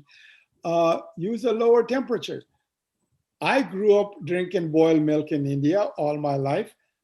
We mentioned this time and again in earlier speakers. It is their second nature. I've seen people getting a pasteurized milk from the store in the United States, and first thing they do is boil the milk before put it back in the refrigerator. That is a waste of energy. That creates a problem with the quality. If you combine the high temperature short time or ultrafiltration, ultrapasteurization with microfiltration, ultrafiltration, aseptic filling, those kind of things of packaging technology, that would definitely help the shelf life. And we have some new development. I was hoping to hear something more about this. There is a process in Australia right now, high hydrostatic pressure processing. These are some of the non-thermal options. So you can do the pasteurization of milk without using the heat treatment. That would have a deleterious effect on the protein and the lipid content of the milk. So with that, I am pleased to have this opportunity. Thank you very much for that. And I hope I can squeeze the thing in a 10 minutes plus or minus 2 minutes maybe. Thank you very much, Dr. Rajorhia, and thank you, everybody. Thank you very much, sir. You have bring out more clarity by elaborating on the microbial quality of the raw milk and some associated factors also like somatic cell counts and temperature that we cannot ignore, and how they are affecting the shelf life of pasteurized milk as well as the composition and the flavor. Thank you very much, sir, for such a good presentation. Now I invite the next speaker of webinar, Dr. J.B. Prajapati, the chairperson of Varghese Kurian Center of Excellence at IRMA Anand. Dr. Prajapati was the former principal and dean of SMC College of Dairy Science, Anand. He is a renowned scientist in the area of probiotics and the fermented food. And today he will talk about the effect of microbial load in raw milk on shelf life of pasteurized milk. So I invite you, sir. Thank you, Dr. Rajorhia and the whole stalwarts of industry. I required to talk. Dr. Purnendu, very great presentation, but you took 24 minutes. And that's why I have to further my talk. Actually, the issue is that we are supposed to end by now, but we are still left with so many speakers. So my statement is clear that microbial load in raw milk is primary determinant of pasteurized milk, that we all know. And we all talk about the numbers, but the type of microflora are very important. We have a problem of the psychotropic spore formers, the bacillus type of spore formers, which are thermoderics in nature, and they are very much critical in this cell. I was trying to collect data. There are no available. Several dairies do not do. They simply rely on embryonitis, doing, but not because of fear of bad names and so on. So this is the reality. However, it is proved beyond doubt that microbiology quality has improved over the years. The situation which there is there now, and only from my opinion, these system managing temperature was 80 to 90 degrees we are in. Now it's controlled 24 to 76 degrees. For earlier, as we told, setting milk for UST, now we are processing UST milk in several dairies. This is the oldest data which I got from during the International Dairy Conference, which was there in Delhi. So at that time also the population was in millions in our dairies. It is ranging from 4 to 5 million or so. And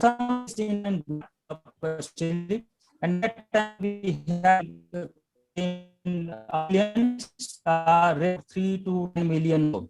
But now the situation is different.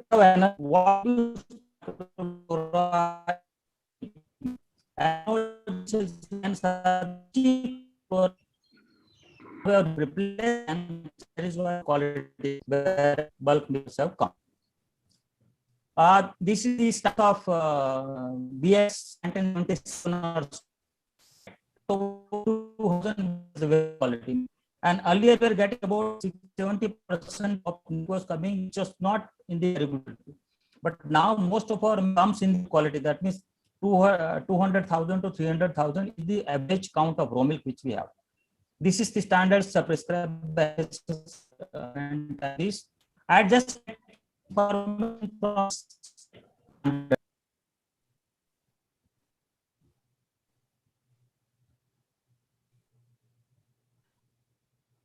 I think Sir Prajapati sir has lost connection.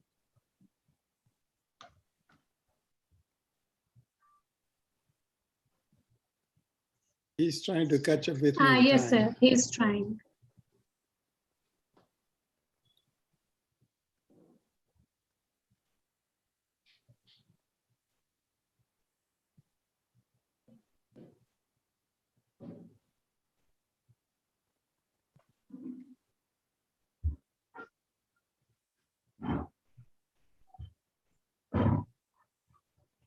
Hello. Some problem with the net problem. Yeah, is it now? It's visible, sir. Okay. So the count of total bacteria 30,000, which is their standard for pasteurized in our country also, and that goes the raw milk standards in some part of the United States. Probably I'm stuck up with my slides, but there is some problem with the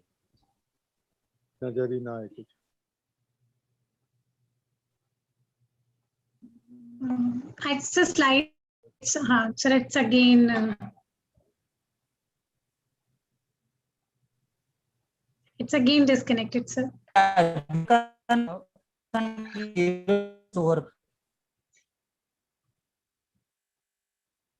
Is it?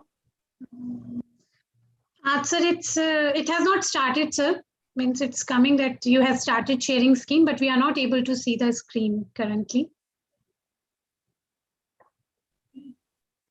Okay, just I wanted to mention, but that the European Commission has published the microbial criteria for dairy products, and in that also the plate count at 30 degrees centigrade 10⁵ CFP per ml is the limit. And especially in buffalo and goat milk, they are giving 5 to 10⁵ to 1.5 to 10⁶. This is the limit which they approve. Similarly, for plate count and the pasteurized milk, the plate count at 21 degrees centigrade is 5 into 10,000. So this is also probably we are not far from this.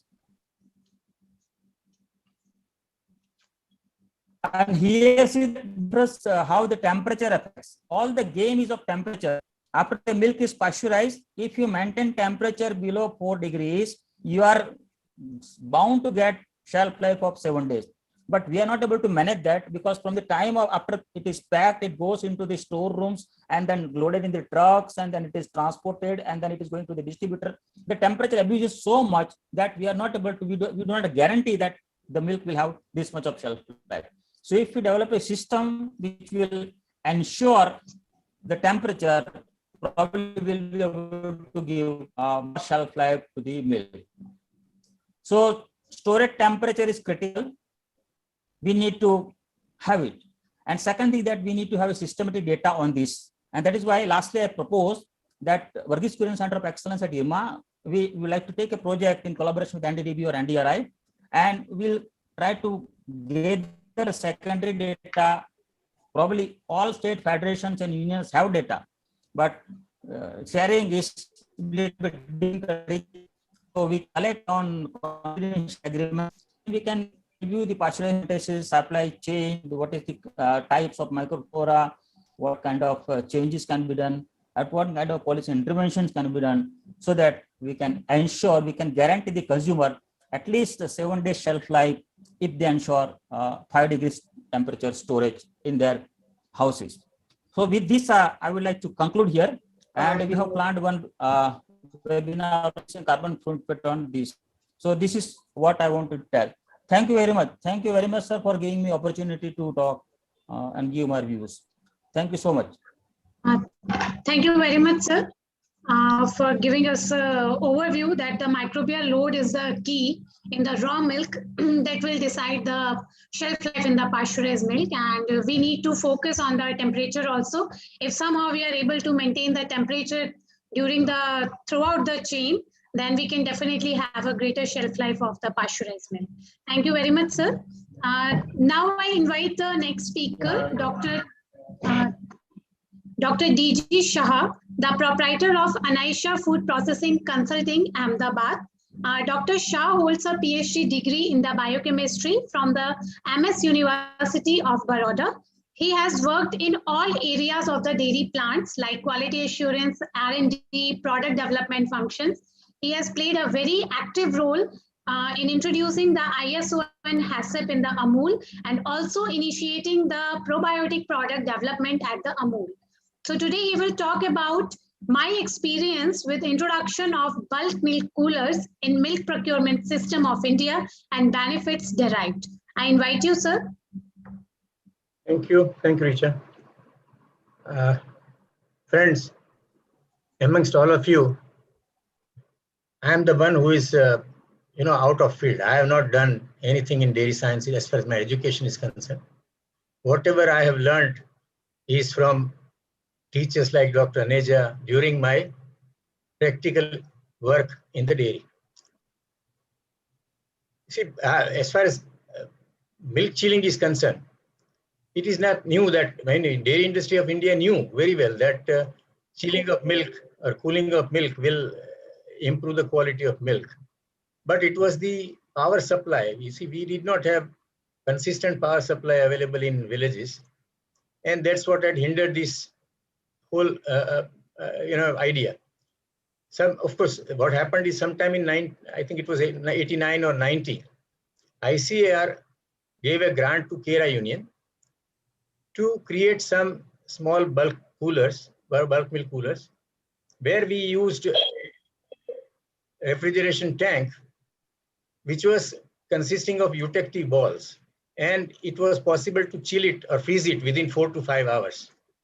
So we installed such 12 units in our milk shed, and we were able to chill milk both in the morning and evening, and milk was transported to dairy in cans along with the regular unchilled cans.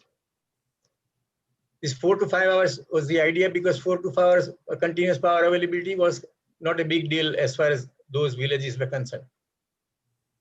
What happened was that it was quite successful.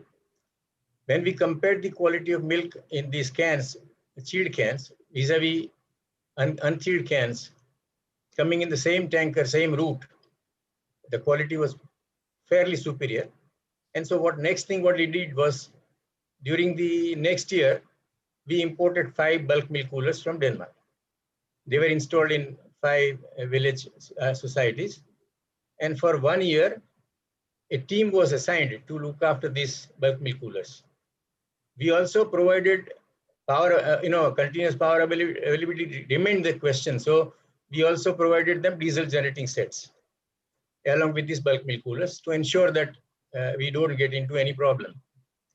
What happened at the end of the year, the results were so good that not only the dairy was happy, but also number of village societies were very happy, because they saw that the savarage has completely disappeared. In dairy, we saw casein section was removed.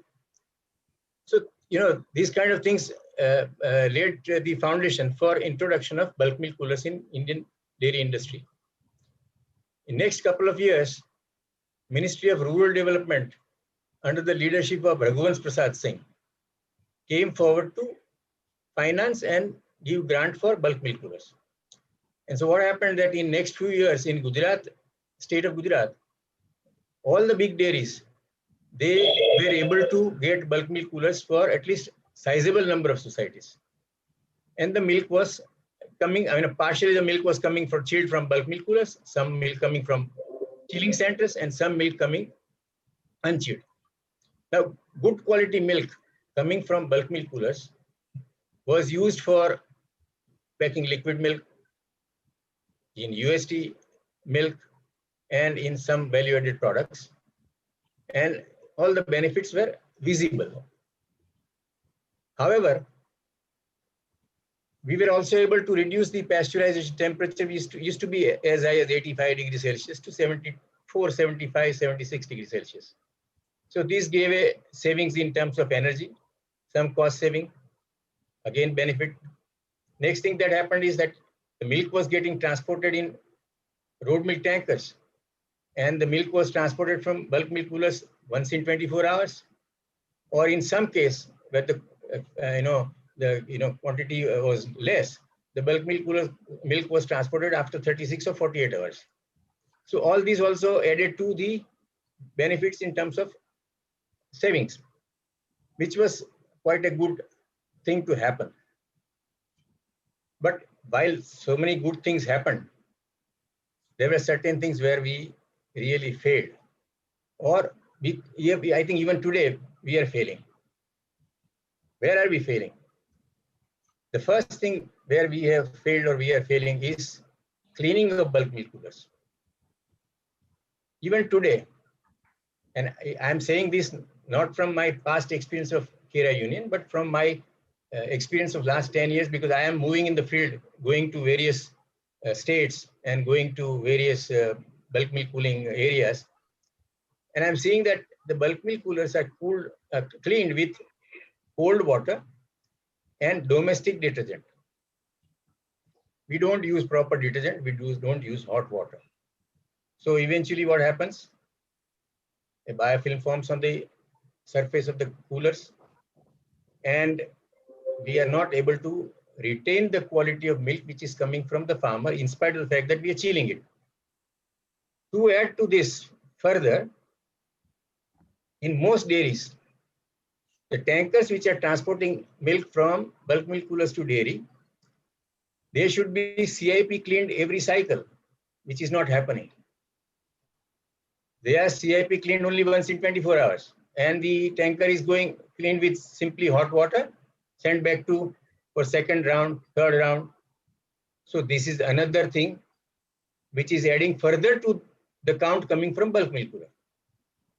At the end, several million bacteria containing milk is coming to dairy.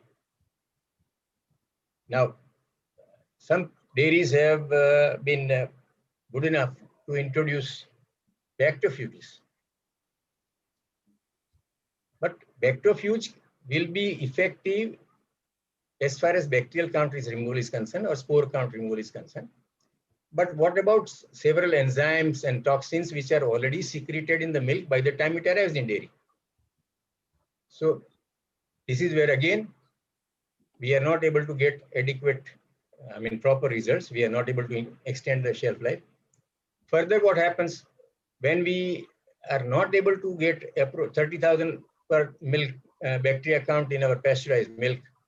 The bacteria dairies have started increasing the pasteurization temperature. They have once again gone back to as high as 80 degrees Celsius. So all the benefits which were visible when these systems were introduced, in many plants, it has vanished. What I think, what is very important for us as a group, to kind of develop some kind of a modalities to be given to each of these organizations, and some way or the find some way to have them implemented. Now, what are the few things which we need to do? See, to get hot water for cleaning in every bulk milk cooler area, to my mind, is not a rocket science. You can install a solar heater or solar storage tanks, or you can install a storage water heater, or heat the water, so you can get hot water. Dairies can supply a proper CIP chemical, and along with that, they also give a proper training. Workout and SOP give proper training and retraining to operators to do CIP, a proper CIP. This will improve the quality at the bulk milk cooling station itself. Next thing that is required to be done is tanker cleaning.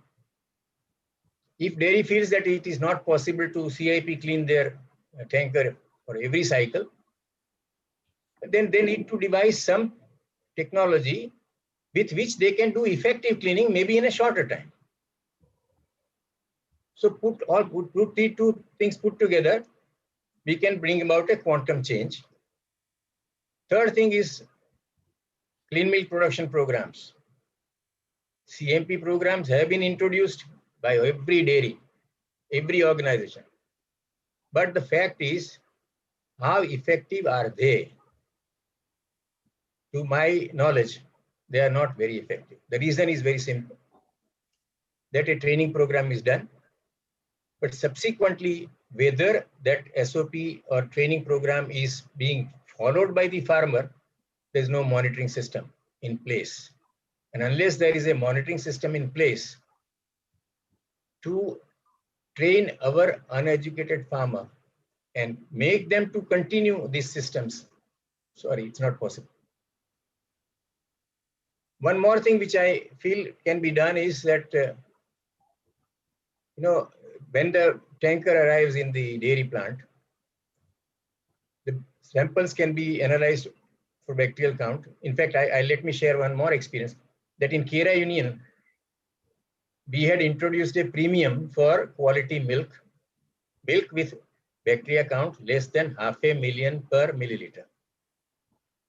And every week, a sample was drawn from different bulk milk coolers, as well as from the tankers, and this was analyzed for bacteria count. Now, it happened in some weeks, and it did not happen in some weeks, that the society complied with the requirement and they got a premium. So there was no consistency attained. And the reason was, again, failure of monitoring, failure of using information coming in to bring about corrective measures. This is all that I can say from my experience. I know in the speakers gallery, there are a galaxy of speakers who have vast experience. I'm sure they'll be able to contribute much more than what I can say. Thank you. Thanks a lot. Thank you, sir, for sharing your field experiences with a bulk milk cooler that really need to be addressed, because just by maintaining the cooling and chilling without maintaining the cleanliness, it will not serve the final purpose for which they have been installed. So thank you very much, sir. Now our next speaker, Dr. Inder K. Vijay. He's a professor emeritus, University of Maryland, USA. He did his BSc from NDRI, then MSc in Dairy Science from Canada, and holds a PhD degree in biochemistry from University in California. He served as a regular faculty for 33 years in the University of Maryland up to 2008, where he is now the professor emeritus. And but unfortunately, he could not join us for this webinar. In place of him, I was told that his friend or senior, Shri Shyam Chaudhary, who is going to be our next speaker also, is going to read or deliver his talk that he has given us. The talk of Dr. Inder K. Vijay is heat stable enzymes in raw milk and their effects on shelf life packaged milk. So I request Shyam Chaudhary, Shri Shyam Chaudhary sir, to kindly take over it. First, let me tell you about Shri Shyam Chaudhary also. He did his BSc in dairying from NDRI, then MSc in Dairy Science from Canada. He has worked as a R&D in NDDB from 1982 to 1988, and then he was in charge in Amul GCMMF from 1988 to 1998. So he's going to be our next speaker, but we are requesting him that as Dr. Inder K. Vijay was not able to join, so he will read out his presentation to all of us.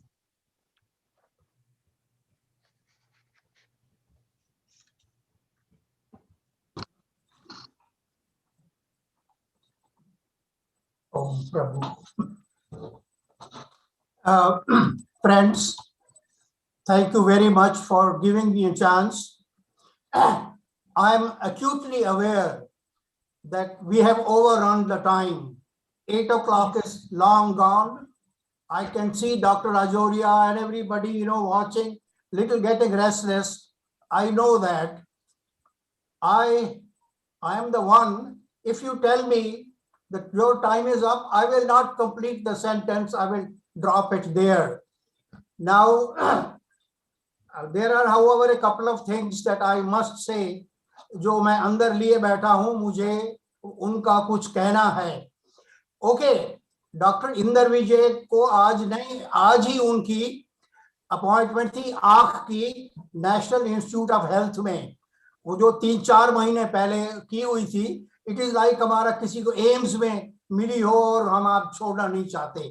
तो उनसे मैं उनकी पूछ, उन्होंने मुझे ये लिख के दिया है. डॉक्टर राजौरिया को भी कॉपी भेजी है. I will read it. Heat stable enzymes in raw milk and their effect on shelf life of pasteurized milk. Raw materials define the character and quality of any finished product. Nothing can be more important in the dairy industry. Technological sophistications to produce quality milk cannot replace good pre-pasteurization practices born both at the farm and in the dairy plant. Poor insanitary conditions on the farm, mishandling and biofilm on equipment due to poor sanitization can allow exogenous microorganisms to gain entry into raw milk and cause deterioration of its quality. Pasteurization destroys more than 99% of the microorganisms in raw milk. Thus, the greater the load of microbes in raw milk, the greater is the number of survivors. उनका कहने का मतलब है अगर 100 करोड़ है तो 1 करोड़ बच जाएगा. This 1% is left or thereabouts. Thus, the greater load microbes are in raw milk, the greater the number of survivors in the product. Thermal treatment during pasteurization may even cause desporulation of some bacteria, which can later grow and release enzymes to degrade milk proteins and destabilize the colloidal state of caseins, destroy the delicate milieu, and give rise to sweet curdling of milk, initially visibly and by increased viscosity. In the context of market milk industry, vis-a-vis heat stable enzymes, one has to be concerned largely with two kinds of enzymes. One, proteases that catalyze the breakdown of proteins, and two, lipases that break down milk fat. This we do. Milk of most mammals contains several types of these enzymes that are intrinsic to the animal.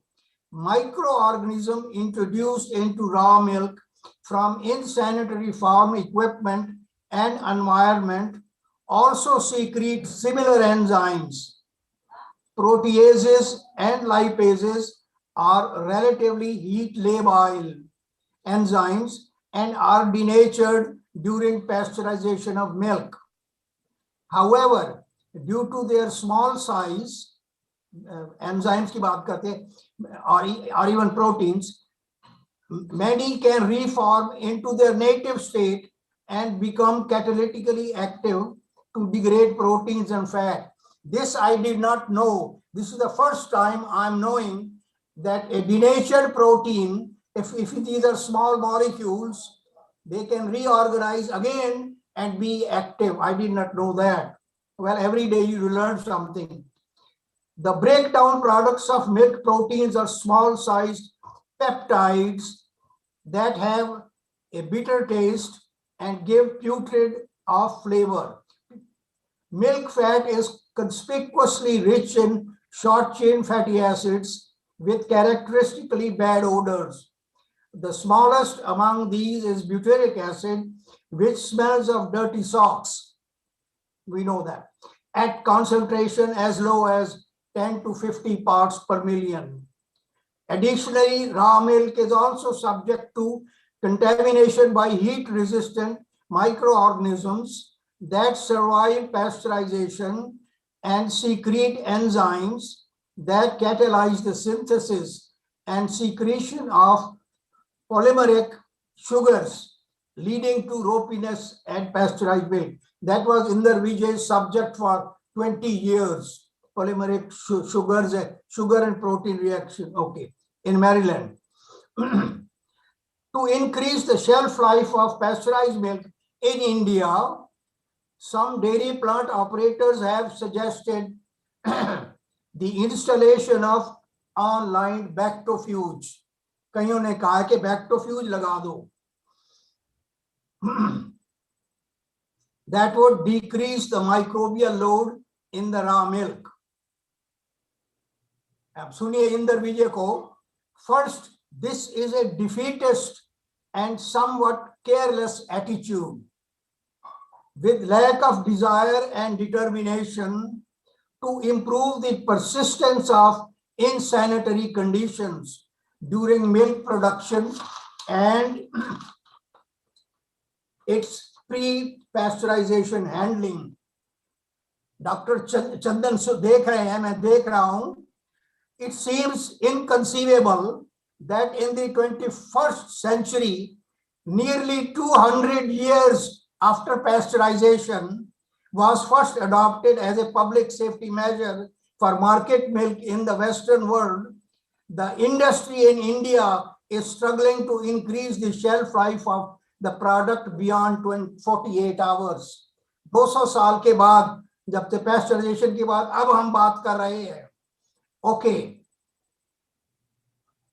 Secondly, bactofugation will only add to the capital cost, waste 3 to 4% milk in bacterial sludge, slow down processing, increase labor and maintenance costs, which will be picked up through price escalation and consumer level.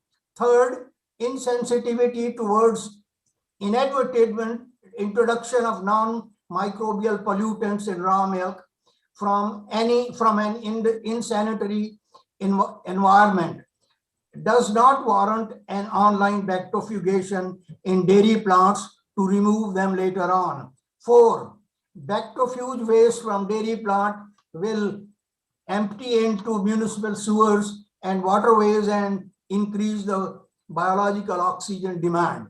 But finally, ये point मुझे कहना था, oxygen demand in the way.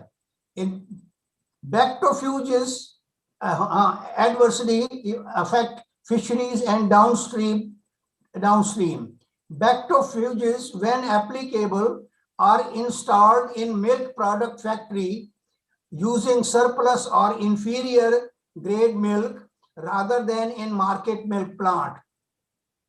A bactofuge can lower microbial load by virtue of the heavier density of spores and many bacteria in raw milk, but it cannot remove the heat stable enzymes present in poor quality raw milk, altogether obviating adoption.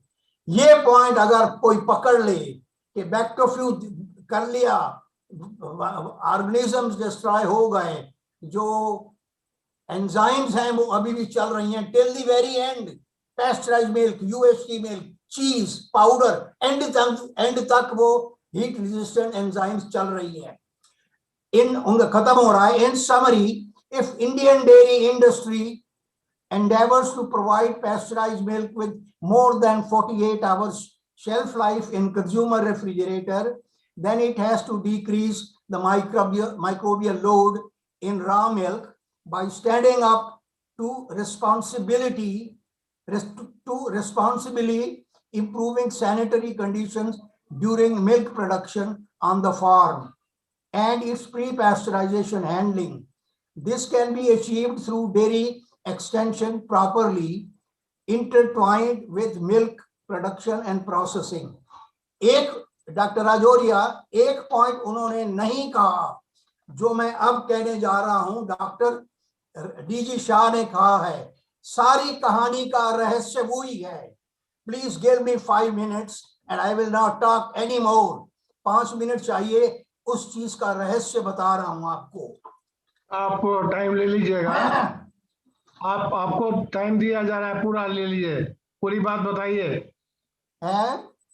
आप पूरी बात बताइए, आप पूरा time लीजिए, कोई बात नहीं छोड़नी है, पूरी बात बताइए। आपको पता नहीं है कि प्रेसिडेंट आईडीए का और मेरा नाम एक ही है, श्याम और घनश्याम, और हम एक ही साल में पैदा हुए हैं 1939 में। Thank you.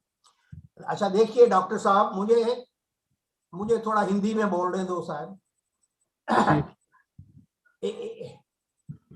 अब आप सब लोग क्लीन मिल्क प्रोडक्शन की बात सुन चुके हैं और हम पढ़ते भी आए हैं शुरू से। क्लीन मिल्क प्रोडक्शन सब सारी जगह ये it's a theoretical subject, clean milk production पढ़ा है। बट आज हमें जो गुरु ने बताया है, डॉक्टर चंदन ने उसी बात को कहा, डॉक्टर अनेजा ने उसी बात को कहा, डॉक्टर पुरनेंदु वसावड़ा ने उसी बात को कहा, जगजीत पंजरथ ने भी उसी बात को कहा। जब ये आदमी कहते हैं तो उनकी एक वैल्यू है। इन्होंने अपनी सारी जिंदगी हैंड्स ऑन इसी काम में लगाई है। वो सिर्फ सिंपल वर्ड्स में कह रहे हैं, बट उनका बहुत मतलब है, उनकी क्रेडिबिलिटी है। उन्होंने अपनी डिस्टिल्ड विजडम आपको दे दी है और बिल्कुल सिंपल वर्ड्स में, उन्होंने बहुत ज्यादा और नहीं बताई है। अच्छा, अब देखिए उनका सारे, डॉक्टर चंदन है, थोड़ी सी देर में 90 साल के हो जाएंगे वगैरह वगैरह, समथिंग लाइक दैट। उनका क्या है, they are well wishers of India. उनका कहते मेरा दिल है हिंदुस्तानी। अमेरिका में रहते हैं डॉक्टर वसावड़ा भी है, सब इंदर भी सब उधर रहते हैं, डॉक्टर अनेजा भी, बट मेरा दिल है हिंदुस्तानी। उनको एक दर्द है हमारे लिए, इसी के लिए वो आए हैं। अच्छा, और आगे चलते हैं। एक बात जो डीजी शाह ने बड़ी धीमी बताई, वो बता भी नहीं सकते, मजबूरी है उनकी। हमारे कल्प्रेट जो है हमारा बल्क मिल्क कूलिंग है, बल्क मिल्क कूलर है। डॉक्टर डीजी शाह ने बताया कि वो पिछले 10 साल दूसरी जगह गए हैं।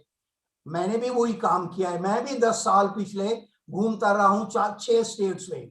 आई कंफर्म कि हमारा जो दूध की रॉ मिल्क में जो है उसको 1 करोड़ बैक्टीरिया या ज्यादा है। हमारा जो है 1 करोड़, हमारा दूध करोड़पति है। आवर मिल्क इज करोड़पति। डॉक्टर डीजी शाह ने आपको कहा उनका 40 साल का हैंड्स ऑन एक्सपीरियंस है, मेरा 10 साल का हैंड्स ऑन एक्सपीरियंस है। मैंने भी यही काम किया है, फेडरेशन में मैं यही काम करता था। ओके, इसमें और ये जो है उन्होंने कहा कि ठंडा पानी, उन्होंने कहा कई जगह चल रहा है, बल्क मिल्क कूलर लगा दिए, इनएडिक्वेट हीट ट्रीटमेंट, इनएडिक्वेट हीटर, शुरू में हीटर लगाए थे, इलेक्ट्रिक हीटर भी, सोलर हीटर भी, कभी चलते थे कभी नहीं चलते। बट डॉक्टर डीजी शाह ने कहा है कि कई जगह ठंडे पानी और डोमेस्टिक डिटर्जेंट से साफ कर रहे हैं और उसी से स्टेनलेस स्टील पे बायोफिल्म्स बन रही है। Biofilms are difficult to disinfect, और वो जो सफाई रोज करते हैं उससे क्या होगा। तो हमारा बायोफिल्म्स में, हमारा बल्क चिलिंग में क्या हो रहा है, मिल्क ठंडा भी हो रहा है, कंटेमिनेट भी हो रहा है एट द सेम टाइम। और हमारे बल्क मिल्क कूलर से जाने के और जो कमी थी वो रॉ मिल्क टैंकर जो है उनको वो ज्यादा ट्रिप लगाएं गर्म पानी से साफ कर देते हैं। एनीवे बहुत अच्छी बात तो ये एटलीस्ट 24 घंटे में एक बार तो करते हैं साफ, तो दो तीन ट्रिप के बाद एक बार करते हैं। और डॉक्टर राजौरिया ने कहा था और डॉक्टर पारेख ने कि आप इस सेमिनार में कोई टेक्नोलॉजी बताओ जो हमारा कर सके। दोस्तों ये वक्त है, ऐसा हम कौन सा जल्दी से CIP टेक्नोलॉजी ऑफ टैंकर्स कर सकते हैं कि वो जल्दी जाए, क्योंकि वो जल्दी जा रहे हैं बगैर साफ किए। तो हम चाहते हैं कि कोई टेक्नोलॉजी बताओ जल्दी से CIP कोई टरबाइन वगैरह कर के जल्दी से करें और चले जाए। सो ये टेक्नोलॉजी का मौका है। एक there is one actionable subject of CIP of tankers, fast CIP of tankers। अच्छा, हमने जो हमारा दूध जो है हमने कहा कि करोड़पति है, तो सारी कहानी शुरू भी यही होती है और मेरे ख्याल में खत्म भी यही होती है। देखो दोस्तों, हमें पता लग गया है कि क्या मेन काजेज है। अब देखिए, मैं पिछले 8 लेक्चर्स देखता रहा हूं, types of milk, spore farmers, ये है, टेम्परेचर ये है। दोस्तों, इनिशियल मिल्क में ठीक है, गांव में उतना नहीं है, जो पानी है या नहीं है, तो एक्सटेंशन का कोई चाहिए, extension work. We have to help the farmer come up with produce something, तो थोड़ा उसको साफ करना है, फार्मर के साथ तो है, पर सारा वजन उस पर डाला उसने किया नहीं। हाँ, उसको पवाली बकेट के ऊपर ढक्कन लगाओ। मैं कई रिपोर्ट्स देखता हूँ, बड़ी बड़ी रिपोर्ट, लाइन लगी हुई है दूध डालने वालों की, बकेट्स में ढक्कन नहीं है, पवाली में ढक्कन नहीं है। अरे ढक्कन लगाओगे तो अवेयरनेस आएगी कि उसमें बैक्टीरिया है। ढक्कन का मतलब है अवेयरनेस आएगी। अभी हमें अवेयरनेस ही नहीं है। और अगर हमारा मिल्क चिलिंग सेंटर को कोई भी डिटर्जेंट लगा दे, ठंडा पानी में चला दे, अवेयरनेस कहाँ गई है? तो ये है। तो अभी अब कहानी कहाँ ये है, खत्म करनी है कि सबको, हमारे डेयरी मैनेजर्स को सबको पता है कि कहानी क्या है। अरे डॉक्टर राजौरिया तो सुन ही नहीं रहे, ये कैसे आ रहा है कि अच्छा सबको कहानी पता है, all the managers know। और जब भी ये सेमिनार होते हैं हम उनको कहते हैं जरा ध्यान रखो भाई, ये है ये, हाँ ठीक है ठीक है ठीक है ठीक है, सुन लेते हैं, बट कोई कंपल्शन नहीं है। हमारे डेयरी मैनेजर्स के ऊपर कोई कंपल्शन नहीं है। अगर कोई FSSAI का होता तो ये झक मार के सारे ठीक करते, इनके ऊपर कोई कंपल्शन नहीं है। तो दोस्तों, मैं यहीं तक छोड़ता हूं। अब इसके आगे कैसे बढ़ें, हम डेयरी मैनेजर्स को कैसे मोटिवेट करें कि जो कुछ कर रहे हो ये वर्ल्ड क्लास का दूध नहीं है। डॉक्टर चंदन कहते हैं 28 दिन में दूध चलता है, पुरनेंदु ने कहा 21 दिन में चलता है। और हमारा जो कोई लोग कहते हैं, अभी एक मुझे नोट आया है, डॉक्टर पंजरथ ने लिखा है, जो अपना दूध है फ्रीजर में रखो 3-4 दिन। मेरे घर में यही हो रहा है दूध, क्योंकि मैंने पूछा क्यों, वाइफ से पूछा क्यों, कहते क्या पता कल या परसों हो, 1-2 दिन का नहीं है तो फ्रीजर में रखा हुआ है। तो डॉक्टर जगजीत पंजरथ ये कह रहे हैं अपने पाउच को फ्रीजर में रखो, 2-3 दिन बाद जब हमारी शेल्फ लाइफ ये। विद दिस मैं सिर्फ यहाँ छोड़ता हूँ कि हम सबको पता है क्या करना है, बट दोस्तों आगे इसके कैसे बढ़े ये आप पर छोड़ता हूँ। Thank you very much, God bless you. Thank you very much, sir. You have very well explained the means where we are heading and how to proceed in that direction. So thank you very much, sir. Now I invite Dr. G.S. Rajorhia for providing the brief comments on the webinar, because we have completed all the presentations that are scheduled for today's webinar.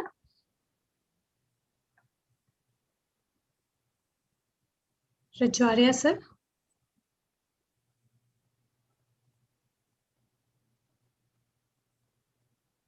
Yeah. Thank you very much. I think I should thank all the speakers who have made several good recommendations for us to ponder over.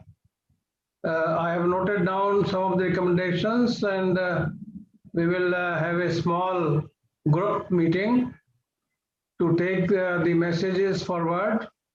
What was in mind of Mr. Shamsundar Chaudhary and Dr. J.V. Parekh about the organization of this webinar. I think we have nearly fulfilled that objective. I only see that the problem lies in the implementation of standard operating procedures in dairy industry. It requires an action plan in which our existing dairy professionals need to be retrained to seek, their commitment towards the critical control points, prerequisite programs, and also the standard operating procedures that should be followed. Many of the speakers have certainly brought out, the issues related with the implementation only. This is one field which needs to be, strengthened. It is true that quality of raw milk will certainly be controlled by proper training of the milk producers. The quality of life of milk producer is improving, as Meenesh Shah said. The quality of milk is also improving, raw milk is also improving, as mentioned by Dr. J.V. Prajapati. We are heading towards a good dairy scenario in this country, but more needs to be done. And I will assure all the participants, we were having, some 50 on this Zoom meeting platform. Some 200 participants have joined us through the other platform which we have opened, and that platform, YouTube platform, could handle 5,000 people. Indian Dairy Association gave a very, prominent kind of advertisement among all the members of the association, all the dairy industries, all the farmers. But people, we can gauge with our own 3,000 members, only 250 members have joined us in this webinar. But I shall be failing in my duty if I do not thank them for taking, interest in the problem that the country has been facing for last 75 years, that is post-independence. My wish and wish of Sham Chaudhary is that, our names are very much related with Lord Krishna, who loved cows very much. Our objective and our mission of life is that before we seek, retirement from life, the quality of raw milk must be greatly improved. I thank you, Richa, for conducting this webinar in a nice manner. And Godspeed. I wish you all great success. Please stay safe at home. Take care of your family. Our chairman of the North Zone, Sukhveer Singh Man, has today his marriage anniversary. And while Sham Chaudhary was asking me that I am not listening to him, I was sending him the letter of congratulations. So those of you who would like to congratulate Sukhveer Singh Man on this marriage anniversary, you are most welcome. Sukhveer Man all of you will be invited by him as conditions, improve, maybe sometime in future when we all meet together. Thank you very much. I especially thank Dr. Ramesh Chandan Dr. Aneja, Dr. Purnendu Vasavada, that we asked them to leave their bed, get up early to make these presentations. Rest of our people, with us are here in India. For them, it was good morning. For us, it was good evening. So thank you very much. Sham Chaudhary, you should be a very delighted man today. Tell me openly.